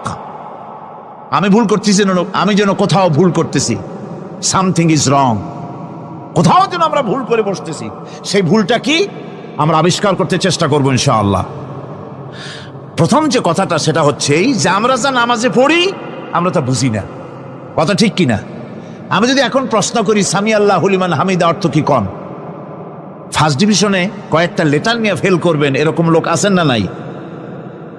সুবহান রাব্বিয়াল আলা অর্থ কি জানি না, সুবহান রাব্বিয়াল আযীমের অর্থ কি জানি না, দোয়া কুনুত অর্থ কি জানি না, তাশাহুদ অর্থ কি জানি না, সূরা ফাতিহার অর্থ কি জানি না, এমন কি উযুর মধ্যে কয়টা ফরজ তা অনেকের জানা নাই। কথা কি বেশি বললাম না ঠিক বলছি? একজনের জিজ্ঞেস করলো, মিয়া উযুতে কয় ফরজ? ভাই হুজুর কি মনে করেন যে বুঝি জানি না? এটা তো সাধারণ ব্যাপার, বলেন না কয় ফরজ? উযুতে তো 17 ফরজ। কি কি কয়? হাত ধোয়া, পাও ধোয়া, মুখ ধোয়া, নাক ধোয়া, চোখ ধোয়া, জিহ্বা ধোয়া, মাথা ধোয়া। বলতে বলতে গুনে দেখা গেল প্রায় 19টার মতো বলছে। বলা হলো, মিয়া বললেন আপনি উযুতে ফরজ 17টা, কইলেন আপনি 19টা। কয় হুজুর জানি আরো, বলি না আপনাদের ভয়তে। উযু জানে না, নামাজ জানে না, তাকে এই নামাজ কেমনে ফিরাবে অন্যায় কাজ থেকে? কথা বুঝতে পেরেছেন? নামাজে আল্লাহু আকবার বললাম, এরপরে সানা পড়লাম, তারপরে সূরা ফাতিহা পড়লাম। সূরা ফাতিহার ভেতরে যে সমস্ত কথাগুলি বললাম সেই কথাগুলি বুঝি না, কি বলেছি তাও জানি না। এরপরে সুবহান রাব্বিয়াল আলা বলেছি, সুবহান রাব্বিয়াল আযীম বলেছি, সামি আল্লাহু লিমান হামিদা বলেছি, অর্থ কি জানি না। আল্লাহ তা শুনতে পান, যে ব্যক্তি আল্লাহর প্রশংসা করেন তিনি তা শুনতে পান। নামাজের মধ্যে আইডিয়া দেওয়া হচ্ছে, তুমি যে আল্লাহর জন্য নামাজ পড়তেছো, প্রশংসা করতেছো, এটা এমন নয় যে আল্লাহ পাক দেখছেন না বা শুনতেছেন না। তুমি যা বলতেছো, প্রশংসা করতেছো, আল্লাহ পাক তা শুনতে পাচ্ছেন। সামি আল্লাহু লিমান হামিদা, সুবহান রাব্বিয়াল আলা, আমি মহান সর্বশ্রেষ্ঠ আল্লাহ রাব্বুল আলামিনের পবিত্রতা ঘোষণা করছি, আমি তার প্রশংসা করছি। সূরা ফাতিহার কি আমরা বলি আপনারা ব্যাখ্যা দেখে বুঝে নিয়েন, সেগুলি আমি এখানে বলে বাকি কথা সব শেষ করতে পারবো না। নামাজে কি পড়েন সেটা যদি জানতেন, অবশ্যই আল্লাহ রাব্বুল আলামিনের কথা কার্যকরী হয়ে যেত। ইন্নাস সালাতা তানহা আনিল ফাহশাই ওয়াল মুনকার, নামাজ মানুষকে পাপের কাজ, অশ্লীলতা থেকে ফিরাতে পারে। আল্লাহ ইন্না বসায়ছেন, নিশ্চয়ই, বেশক, অবশ্যই নামাজ পাপ থেকে ফিরাবে। কিন্তু কেমনে ফিরাবে নামাজ তো বুঝি না, নামাজ তো বুঝি না। খালি সেজদা দেয় জনমের মতো, আর সেজদা কি? নামাজে যদি দেখে ইমাম দেরি করতেছে, আত্তাহিয়াত পড়তে দেরি হয়ে যাচ্ছে, পিছন থেকে সিগন্যাল মারে, ঠিক কিনা? বেয়াদব, বেয়াদব। তোমার নামাজ, তোমার আত্তাহিয়াত আগে শেষ হয়েছে, তাতে কি হয়েছে? চুপ করে বসে থাকো। ইমামকে কাশি দিয়া সতর্ক করার অধিকার তোমার নাই। যদি ইমামকে সতর্ক করার জন্য কাশি দিয়ে থাকো, তোমার নামাজ ফাসেদ হয়ে যাবে। এটা ফাজলামি করার জায়গা না, এটা নামাজ। এর নাম কি? ধীরে সুস্থে নামাজ পড়তে হবে। অনেকে মসজিদটারে মনে করে জেলখানা, ঢুকতে যত দেরি, বেরোতে পারলে যেন বাসে যান ছটফট করে। সিনেমার মধ্যে গিয়ে ঘন্টার পর ঘন্টা বসে থাকে, খারাপ লাগে না? মসজিদে কেরাত যদি একটু লম্বা পড়ে, পিছনে বসে খালি কি যে করে মনে মনে বলতে থাকে যে ইমাম এমন কাঁচা ছাড়া ছাড়ি না। আর গান যখন শোনে শুনতেই থাকে, কত মজা, ঘুম আসে না। নউজুবিল্লাহ কোন। সুতরাং নামাজে কি পড়েন সেটা আপনাকে বুঝতে হবে। সঠিকভাবে নামাজ পড়ার পরও যদি কোনো মানুষের সঠিকভাবে, ভালো করে শোনেন, সঠিকভাবে নামাজ পড়ার পরেও যদি কোনো মানুষ পাপের থেকে না ফেরে, তাহলে বুঝতে হবে একথা পানি আর সাবান দিয়া কাপড় ধুলে কাপড়ের ময়লা যাবে, কিন্তু পানি আর সাবান দিয়া কয়লা জনমের মতো ধুইলেও কয়লার ময়লা যাবে না। কথা বুঝে আসছে? এর থেকে আর উত্তম দৃষ্টান্ত আমার কাছে নাই। নামাজ পড়ার পরেও যদি চরিত্র ভালো না হয়, বুঝতে হবে নামাজ হচ্ছে না, কাঙ্ক্ষিত মানের নামাজ আদায় হচ্ছে না। আল্লাহর নবী বলেছেন, যার নামাজ পাপ কাজ হতে ফিরাতে পারলো না, তার নামাজ নামাজি নয়। আবার শুনুন, রাসূল বলছেন, যার নামাজ তাকে পাপের কাছ থেকে ফিরাতে পারলো না, তার নামাজ নামাজ নয়, ওটি নামাজ হয় নাই, যার জন্য তার পাপ থেকে তারে ফিরাইতে পারছে না। আর কিয়ামতের দিন বেনামাজিরা সবচাইতে বেশি অপমানিত হবে। সবচাইতে বেশি অপমানিত হবে কারা? বেনামাজিরা। কিভাবে? ইয়াউমা ইউকশাফু আন সাকিন ওয়া ইউদআউনা ইলাস সুজুদি ফালা ইস্তাতিউন। সেদিন কঠিন সময় আল্লাহ রাব্বুল আলামিন লোকদেরকে সিজদা করার জন্য বলবেন, কিন্তু যারা বেনামাজি ছিল দুনিয়ায় তারা সিজদা দিতে পারবে না। বলেন নাউযুবিল্লাহ। অবস্থাটা কি হবে?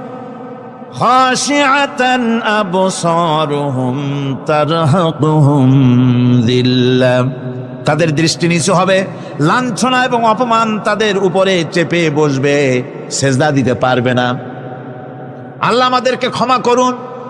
কিয়ামতের দিন হযরত আদম আলাইহিস সালাম থেকে শুরু করে পৃথিবীর সমস্ত মানুষের সামনে আল্লাহ রাব্বুল আলামিন সিজদা করার জন্য অর্ডার করবেন। যারা নাকি বেনামাজি, ওরা আল্লাহর দরবারে সেদিন সিজদা দিতে পারবে না, লাঞ্ছিত অপমানিত হবে। যারা কন নাউযুবিল্লাহ। নামাজ, মুমিনের নামাজ একরকম, মুনাফিকের নামাজ হলো আর এক রকম। মুনাফিকরাও নামাজ পড়ে, পড়ে কিনা কন? মুনাফিকেরাও নামাজ পড়ে। মুনাফিকেরা যখন নামাজ পড়তে যায়, আল্লাহ রাব্বুল আলামিন বলতেছেন, ওয়া ইযা কামু ইলাস সালাতি কামু কুসালা। মুনাফিকেরা যখন নামাজ পড়তে দাঁড়ায়, নামাজে আসে ঠিক তারা, কিন্তু নামাজের জন্য দাঁড়ায় খুব শৈথিল্যভাবে দাঁড়ায়, কাহিলি, সুস্তি, এ জায়গা চুলকায়, পায়জামা ধরে টান দেয়, টুপিটা ঘুরে আয়, এদিক ওদিক তাকায়। মুনাফিকের নামাজ দেখলেই ঠিক পাওয়া যায় যে বেটা মুনাফিক। এইভাবে সে দাঁড়ায়। তার নামাজটা কি জন্য? ইউরাউনান নাসা ওয়া লা ইয়াযকুরুনাল্লাহা ইল্লা কালিলা। তাদের নামাজ হচ্ছে মানুষকে দেখাবার নামাজ। নাউযুবিল্লাহ। এখন দেখবেন এই মৌসুম আসছে, নামাজের মৌসুম, বেনামাজিদের নামাজের মৌসুম। জনসভা হচ্ছে, নির্বাচন আসতেছে, নামাজে রক্ত হয়ে গেছে, তাড়াতাড়ি আজান হয়ে গেল। টুপি না থাকলে রুমাল একটা মাথায় দিল, উজু আছে কি না আছে, আল্লাহু আকবার, যা আছে কপালে হয়ে যাক। মানুষকে দেখাবার জন্য এরা নামাজ পড়ে। এরা আল্লাহর শরণার্থে নামাজ খুব কম লোকই পড়ে। এরা হচ্ছে মুনাফিক। দুনিয়া এবং আখিরাতে কল্যাণের জন্য একমাত্র মাধ্যম হচ্ছে নামাজ। দুনিয়াও যদি কল্যাণ চাই, আখিরাতেও যদি কল্যাণ চাই, তাহলে এর জন্য কি করতে হবে? কি করতে হবে? আমার কথা নয়, আল্লাহ রাব্বুল আলামিনের কথা শুনুন। রব্বুল আলামিন বলেন, ক্বাদ আফলাহাল মুমিনুন আল্লাযীনা হুম ফি সালাতিহিম খাশিউন ওয়াল্লাযীনা হুম লিয-যাকাতি ফাঈলুন ওয়াল্লাযীনা হুম লিফুরুজিহিম হাফিজুন। নিশ্চিতভাবে সেই সব মুমিন কল্যাণ লাভ করবে, নিশ্চিতভাবে। তারা হচ্ছে ওই সব লোক যারা নিজেদের নামাজ ভীতি মিশ্রিত ভীতি মিশ্রিত অবস্থায় বিনয়ের সাথে যারা নামাজ আদায় করে, যারা বেহুদা কাজ থেকে বিরত থাকে, যারা যাকাতের পন্থায় কর্মতৎপর হয়, আর যারা নিজের লজ্জাস্থানকে হেফাজত করে।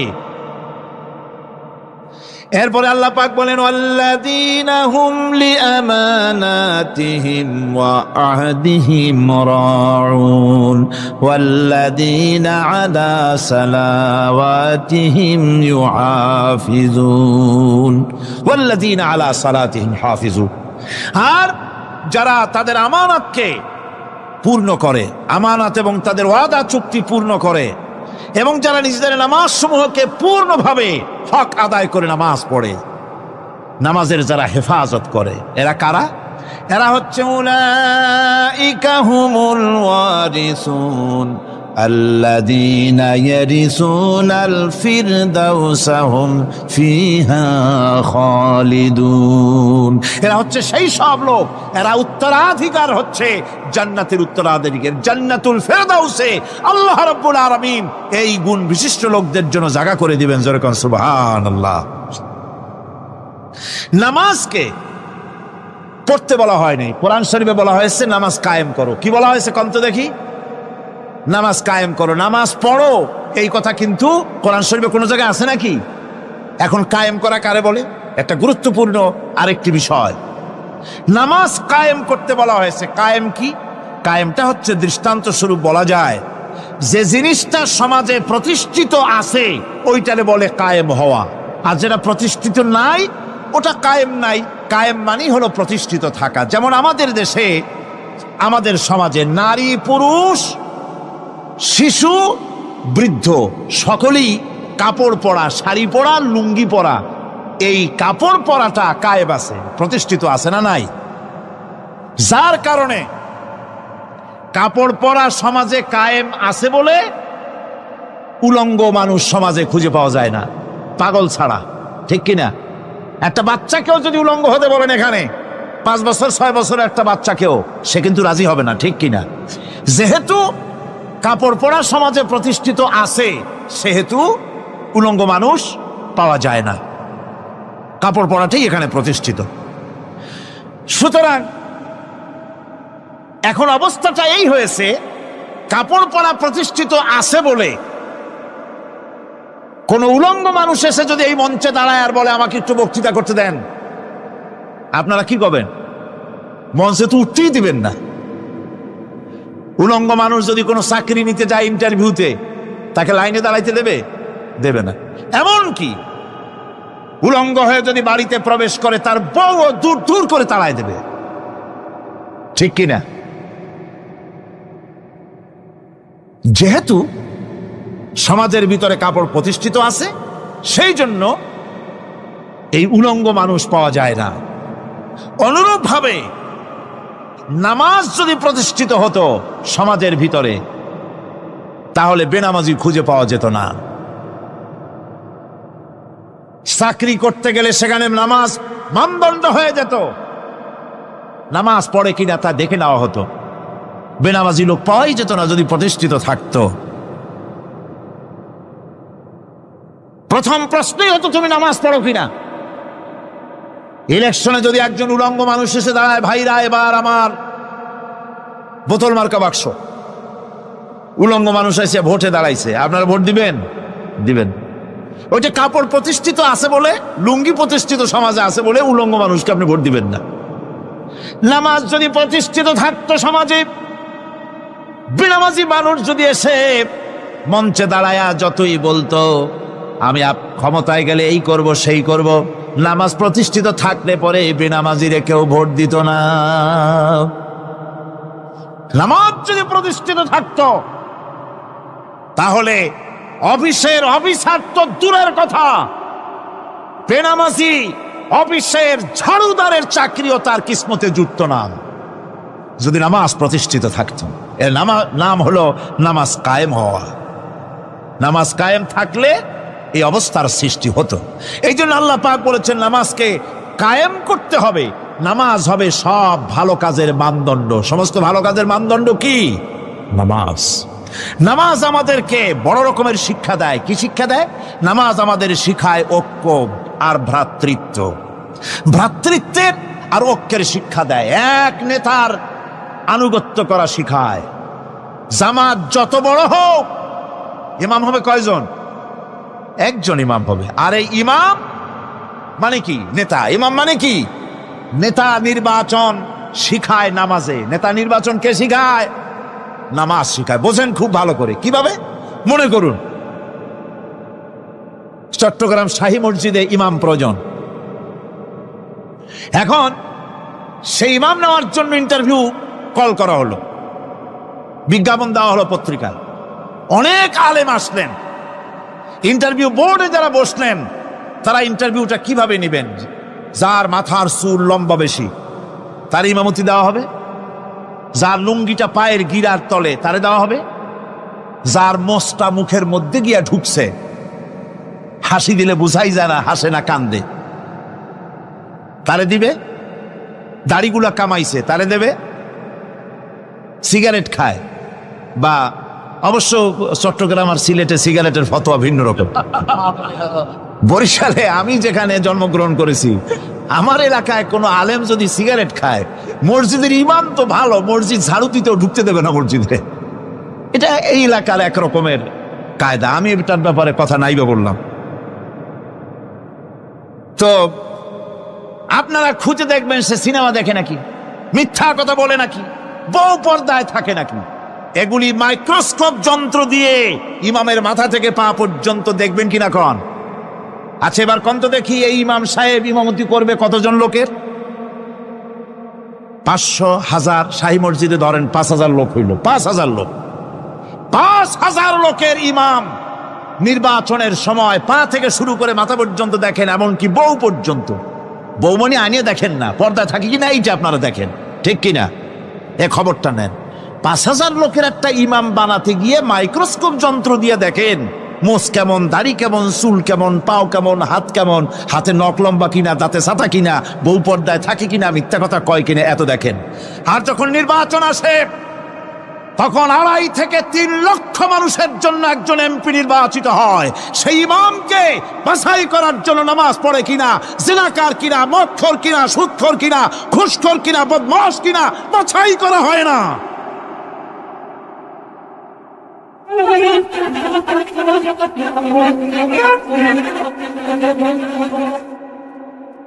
নামাজ আমাদেরকে এটা শিখায় ইমাম কেমনে বানাইতে হবে। কন সুবহানাল্লাহ।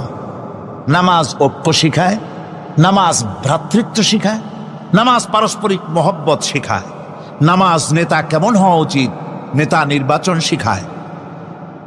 আবার নেতা ভুল করলে তার ভুল বলা যাবে না, এরকম হতে পারবে না। নামাজের ভিতরে ইমাম যদি ভুল করলেন, আপনি লোকমা দিবেন, সুবহানাল্লাহ, আল্লাহু আকবার বলবেন। যদি তিনি সংশোধন না হলেন আবার দেন, তাতেও সংশোধন হলো না আবার দেন। 3 বার লোকমা দেওয়ার পর যদি ভুল সংশোধন না করে নামাজ ছেড়ে দেন, ইমামকে বের করে দেন, নতুন ইমাম নিয়োগ করেন। যারা ক্ষমতায় যাবে,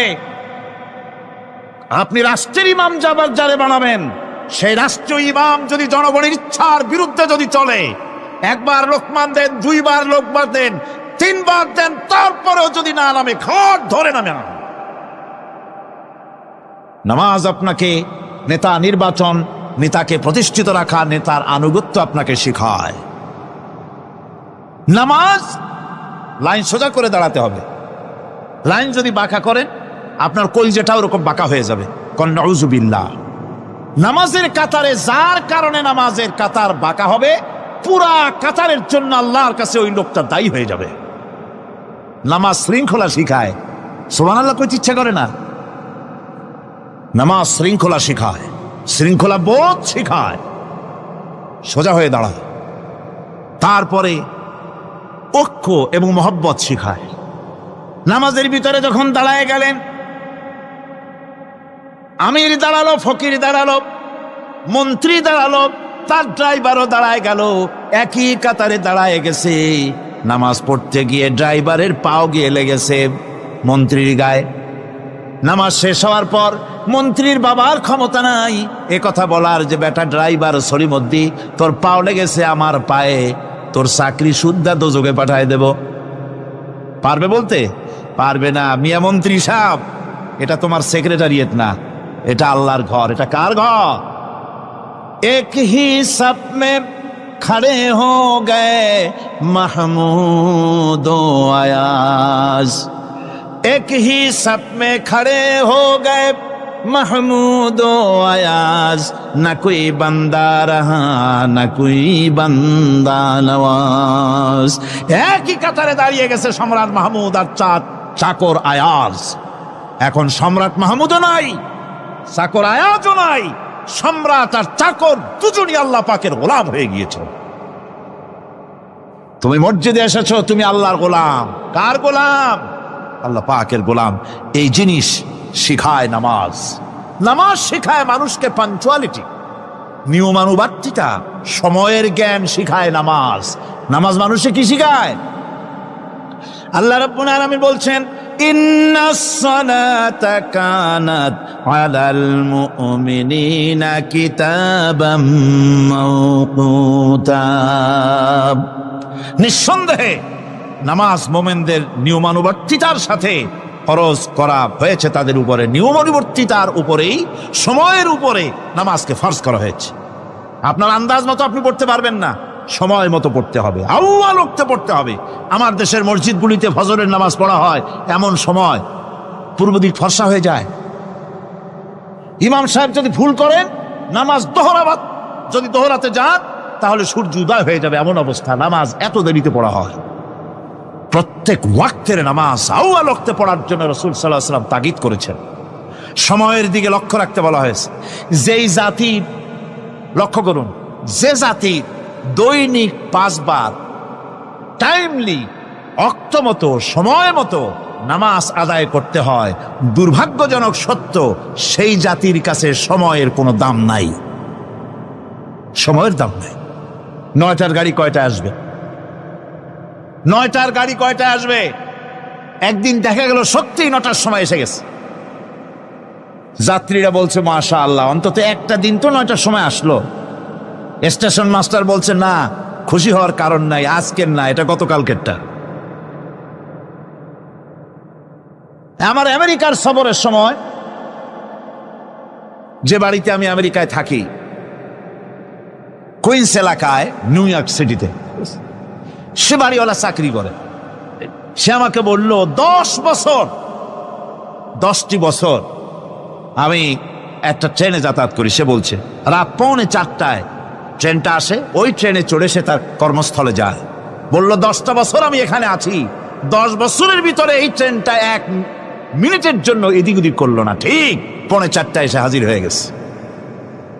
ঝড় হোক, বৃষ্টি হোক, স্নো পড়ুক, বরফ পড়ুক, টাইমলি চলতেছে। দুনিয়ায় ভিন্ন জাতিরা যে উন্নতি করে, তার পেছনে সময়ের জ্ঞান তাদের অনেক বেশি আমাদের থেকে। কথা ঠিক কিনা?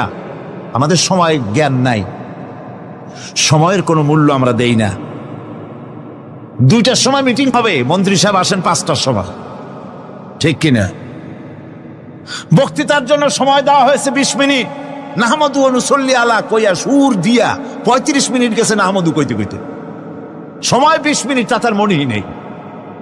এই যে সময়ের জ্ঞান নাই, এটা ব্যর্থতা। নামাজ মানুষকে সময়ের জ্ঞান শিখায়। কোন আলহামদুলিল্লাহ। এই সময়ের জ্ঞান আমাদেরকে শিখতে হবে। এবার আমি আপনাদের সামনে বলতে চাই, আল্লাহর নবী জনাবে মুহাম্মদ রাসূলুল্লাহ সাল্লাল্লাহু আলাইহি ওয়াসাল্লাম নামাজের ব্যাপারে কি বলছেন। এতক্ষণ তো আল্লাহর কথা শোনালাম, কার কথা শোনাইছে? আমার আল্লাহর নবী বলেন, নবীকে প্রশ্ন করা হলো, ইয়া রাসূলুল্লাহ, আইয়ু শাইইন আহাব্বু ইনদাল্লাহি ফিল ইসলাম, ইসলামের মধ্যে আল্লাহর কাছে কোন জিনিসটা বেশি প্রিয়? আল্লাহর কাছে ইসলামের কোন জিনিসটা বেশি প্রিয়? হুজুর বললেন, as-salatu liwaqtiha, মান তারাকা সালাতান ফালা দীন লাহু ওয়াস-সালাতু ইমাদুদ্দিন। আল্লাহর কাছে সবচাইতে বেশি প্রিয় হচ্ছে নামাজ। সবচাইতে প্রিয় কি? নামাজ। ওয়াক্ত মতো নামাজ আদায় করা আল্লাহ পাকের বেশি প্রিয়। আর এই নামাজ হচ্ছে দ্বীনের খুঁটি। এটা দ্বীনের কি? খুঁটি। এই যে খুঁটিগুলো আছে, খুঁটিগুলো ফালাই দিলে তারপরে আপনার এই প্যান্ডেল থাকবে? থাকবে না। বিল্ডিং এর পিলার ভেঙে দেন, বিল্ডিং টিকবে? ঘরের খুঁটিগুলি উড়ায় ফেলেন, ঘর টিকবে? টিকবে না। দ্বীনের খুঁটি হচ্ছে নামাজ। লা দীনা লিমান লা সালাতা লাহু, যার কাছে দ্বীন নাই, যার কাছে নামাজ নাই, তার কাছে কি নাই? দ্বীন নাই, ঈমান নাই। আল্লাহর নবী বলেছেন, وعن جابر رضي الله تعالى عنه قال قال رسول الله صلى الله عليه وسلم بين العبد وبين الكفر ترك الصلاة আল্লাহ পাকের নবী বলেন, আল্লাহর বান্দার মুমিন, আল্লাহর বান্দার কাফের, দুইজনের মধ্যে পার্থক্য হলো যে ব্যক্তি নামাজ পড়ে সে আল্লাহর গোলাম, যে নামাজ পড়ে না সে কাফের হয়ে গেল। যে নামাজ পড়লো না সে কাফের হয়ে গেল। মান তারাকা সালাতান মুতাআম্মিদান ফাকাদ কাফারা, যে ব্যক্তি ইচ্ছে করে নামাজ ছেড়ে দিল সে কাফের হয়ে গেল। বলেন নাউযুবিল্লাহি মিন যালিক। এই জন্য নামাজ আদায় করা বাধ্যতামূলক প্রত্যেকটি মুসলমানের জন্য। রাসূল করিম সাল্লাল্লাহু আলাইহি ওয়াসাল্লাম একটা দৃষ্টান্ত দিয়েছেন, কারো বাড়ির সামনে যদি একটা নাহার থাকে, একটা পুকুর থাকে, একটা খাল থাকে প্রবাহিত, এতে যদি ওই বাড়িওয়ালা দৈনিক 5 বার গোসল করে তাহলে তার গায়ে কি কোনো ময়লা থাকে? হুজুর, সাহাবীরা বললেন না হুজুর, থাকে না। হুজুর বললেন এটাই হলো নামাজের দৃষ্টান্ত। 5 ওয়াক্ত নামাজ যে আদায় করবে সে গুনাহ থেকে আল্লাহ পাক তাকে পবিত্র করে দিবেন। সুবহানাল্লাহি বিহামদি। আমার ভাইয়েরা, নামাজ পড়লে পরে এক জুমা থেকে আর এক জুমা পর্যন্ত মানুষ যে সমস্ত গুনাহ করে, কবিরা গুনাহগুলি বাদে, শিরক আর কবিরা গুনাহগুলি বাদে যত গুনাহ আছে তার কাফারা হয়ে যায়। নামাজ যে সঠিকভাবে আদায় করবে, এই নামাজটা একটা কঠিন কাজ। নামাজটা কি কাজ? কে বলতেছেন এ কথা? আল্লাহ পাক। ওয়া ইন্নাহা লাকাবীরাতুন ইল্লা আলাল খাশিঈন। নামাজ একটা ভারী জিনিস, একটা কঠিন জিনিস। কাদের জন্য কঠিন নয়? যারা নাকি আল্লাহ পাককে ভয় করে। الذين يظنون أنهم ملاقو ربهم وأنهم إليه راجعون। যারা নাকি একথা মনের ভিতরে ধারণা করে যে আল্লাহ রাব্বুল আলামিনের দরবারে আমার হাজির হওয়া লাগবে, মোলাকাত করা লাগবে, এই চিন্তা যারা করে তাদের জন্য নামাজ মোটেই কষ্টকর নয়, নামাজ মোটেই তাদের জন্য অসহনীয় নয়, বোঝা নয়, ভার নয়। তারা নামাজ আদায় ঠিকই করবে। এই জন্যে বিবি বাল বাচ্চা সকলকে নামাজের জন্য তাগিদ করতে হবে। যত ভাই এখানে এসেছেন নিজেরা পড়বেন, বিবি বাল বাচ্চাকে তাকিদ করবেন। আল্লাহ পাক বলছেন ওয়ানজির আশীরাতাকাল আকরাবিন, তোমার নিকটবর্তী যারা আছে তাদেরকে তুমি আল্লাহর ভয় দেখাও। নামাজের জন্য তাদেরকে বলো আল্লাহর ভয় তাদের অন্তঃকরণের মধ্যে সৃষ্টি করে দাও। আর এই নামাজ পড়তে হবে জামাতের সাথে। নামাজ পড়তে হবে কিসের সাথে? জামাতের সাথে। রাসূল করিম সাল্লাল্লাহু আলাইহি ওয়াসাল্লাম বলছেন, হুজুরের কাছে, আল্লাহর নবীর কাছে, হযরতে আবু হুরায়রা রাদিয়াল্লাহু তাআলা আনহু হাদিসটি বর্ণনা করেছেন। হুজুরের কাছে একজন অন্ধ লোক এলো। সেই অন্ধ লোক এসে বললেন, হুজুর আমি তো চোখে দেখি না, জামাতের যে গুরুত্বের কথা আপনি বললেন, আমাকে কি রুখসত দেওয়া যায় নাকি? আমি অনেক সময় সাথী সঙ্গী পাই না, আমাকে কি রুখসত দেওয়া যায় নাকি? হুজুর বললেন হ্যাঁ, তোমাকে রুখসত দেওয়া গেল। অন্ধ যখন হেঁটে যাচ্ছিলেন নবীজি তাকে আবার ডাকলেন, ডেকে জিজ্ঞেস করলেন, অন্ধ, নামাজের মসজিদের আজান কি তোমার কানে যায়? বলে হ্যাঁ, আমি আজান শুনি। হুজুর বললেন আজানের জবাব দিবা, মসজিদে এসে জামাতে নামাজ পড়বা। একজন অন্ধকে রুখসত দেওয়া হয় নাই। মসজিদে আজান শোনার পর ঘরে বসে যদি নামাজ আদায় করেন, নামাজের হক আদায় হবে না। হুজুর সাল্লাল্লাহু আলাইহি ওয়াসাল্লাম বলেছেন, মসজিদে আজান হওয়ার পর যে ব্যক্তি ঘরে বসে নামাজ পড়ে, আমার ইচ্ছা হয় ঘরটা আগুন দিয়ে জ্বালায় দেই। কে বলতেছেন? রাহমাতুল লিল আলামিন বলতেছেন। রাহমাতুল লিল আলামিন বলতেছেন, ঘরের মধ্যে যদি মেয়ে লোক আর বাচ্চারা যদি না থাকতো তাহলে আমার ইচ্ছা হয় আমি বলি আগুন দিয়ে ঘরটারে জ্বালায় দাও। এই ঘরের মহব্বতেই তো সে বাইর হয় না। নামাজের এত বড় গুরুত্ব দেওয়া হয়েছে। আমার বন্ধুগণ, এই নামাজের জামাতি আল্লাহর নবী জীবনের শেষ নামাজ জামাতে আদায় করেছেন। জীবনের শেষ নামাজটাও জামাতে আদায় করলেন। তখন তার এমন অবস্থা, এত অসুস্থ, দাঁড়াতে পারেন না, হাঁটতে পারেন না। দুইজন সাহাবীর কাঁধের উপরে ভর করে তারপরে বহু কষ্ট করে মসজিদে গিয়ে নামাজ আদায় করেছেন। খুতবা দিয়েছেন। বললেন, খুতবা দিতে গিয়ে বললেন, আজ থেকে মসজিদে নববীর চতুর্দিকের সকলের দরজা বন্ধ হয়ে যাবে, শুধু আবু বকরের দরজাটা খোলা থাকবে। আল্লাহর নবী বললেন, আল্লাহ রাব্বুল আলামিন এই পৃথিবীতে তার এক বান্দাকে জাগতিক সব সম্পদ দিতে চেয়েছিলেন, কিন্তু সে বান্দা সব জাগতিক সম্পদকে উপেক্ষা করে মাবুদের সঙ্গে দেখা করা বেশি জরুরি, বেশি পছন্দ মনে করেছেন। এতটুকুন কথা নবীজি বললেন, কেউ কিছু বুঝলো না। হযরতে আবু বকর রাদিয়াল্লাহু তাআলা আনহু হুজুরের এই কথা শুনে কাঁদতে কাঁদতে তিনি অস্থির হয়ে যাচ্ছেন। সাহাবীরা চিন্তা করলেন, হুজুর কার কথা বলেছেন, তাতে কান্নার কি আছে? বয়োবৃদ্ধ জ্ঞান বৃদ্ধ হযরতে আবু বকর রাদিয়াল্লাহু তাআলা আনহু বুঝতে পেরেছেন এই পৃথিবীর সব সম্পদ তো আল্লাহ হুজুরকেই দিতে চেয়েছিলেন। তিনি সমস্ত সম্পদকে উপেক্ষা করে তার মাবুদের সঙ্গে দেখা করার জন্য প্রস্তুতি নিয়েছেন। তার মানে হলো আল্লাহ নবীর বিদায় হয়ে যাবেন, আমরা নবী থেকে এতিম হয়ে যাব। নবীজি ঘরের মধ্যে প্রবেশ করলেন, প্রচন্ড জ্বর এলো। এই প্রচন্ড জ্বর নিয়ে তিনি শুয়ে আছেন, কখনো বেহুশ কখনো হুশ। এর মধ্যে সারাজান হয়ে গেল। সাহাবীরা বহুক্ষণ অপেক্ষা করে হযরত আবু বকরের ইমামতিতে নামাজ শুরু করলেন। হুজুরের হুশ এলো, প্রশ্ন করলেন, আয়েশা রে, এখন কোন সময়? হযরত আয়েশা বলেন, ইয়া রাসূলুল্লাহি, মসজিদে নববীতে নামাজ শুরু হয়ে গেছে। সাহাবীরা অনেকক্ষণ অপেক্ষা করে আমার বাবার ইমামতিতে নামাজ পড়তেছে সবাই, কিন্তু সাহাবীরা কেঁদে কেঁদে নামাজের মধ্যেই কাঁদতে কাঁদতে অস্থির হয়ে যাচ্ছে। তাদের মনের ধারণা হয়েছে নবীজির পেছনে নামাজ পড়ার কিসমত থেকে তারা মাহরুম হয়ে গেল। নবীজি বলেন, আয়েশা দরজা খুলে দাও আর আমার মাথাটা একটু উঁচু করে ধরো, আমি একটু নামাজের দৃশ্যটা দেখি। দরজা খুলে দেওয়া হলো, নবীজির মাথা উঁচু করে ধরা হলো। নামাজের জামাতের দৃশ্য দেখে নবীজি আবার শুয়ে পড়লেন। হযরত আয়েশা লক্ষ্য করে দেখেন নবীজির দুই চোখের কোনা দিয়া পানি পড়তেছে। মা আয়েশা জিজ্ঞেস করেন, ইয়া রাসূলুল্লাহ, হে নামাজের দৃশ্য দেখে চোখে কেন পানি এলো? হুজুর বলেন, আয়েশা রে, এটা কোনো দুঃখের পানি নয়, এটা তৃপ্তির পানি। এই যে জামাত নামাজ পড়তেছে লোকেরা, এই জামাত কায়েমের জন্য তায়েফের ময়দানে অনেক রক্ত আমার ঝরেছে। উহুদের ময়দানে দান্দার মোবারক শহীদ হয়েছে, সাহাবায়ে কেরাম জীবন দিয়েছে। এই যে জামাত আমি দেখতে পেলাম, ভবিষ্যতের একটা ছবি যেন চোখে ধরা পড়লো। আমার মনে হলো কিয়ামত পর্যন্ত এই পৃথিবীতে আমার যত উম্মত আসবে তারা এইভাবে করে জামাতে নামাজ আদায় করবে।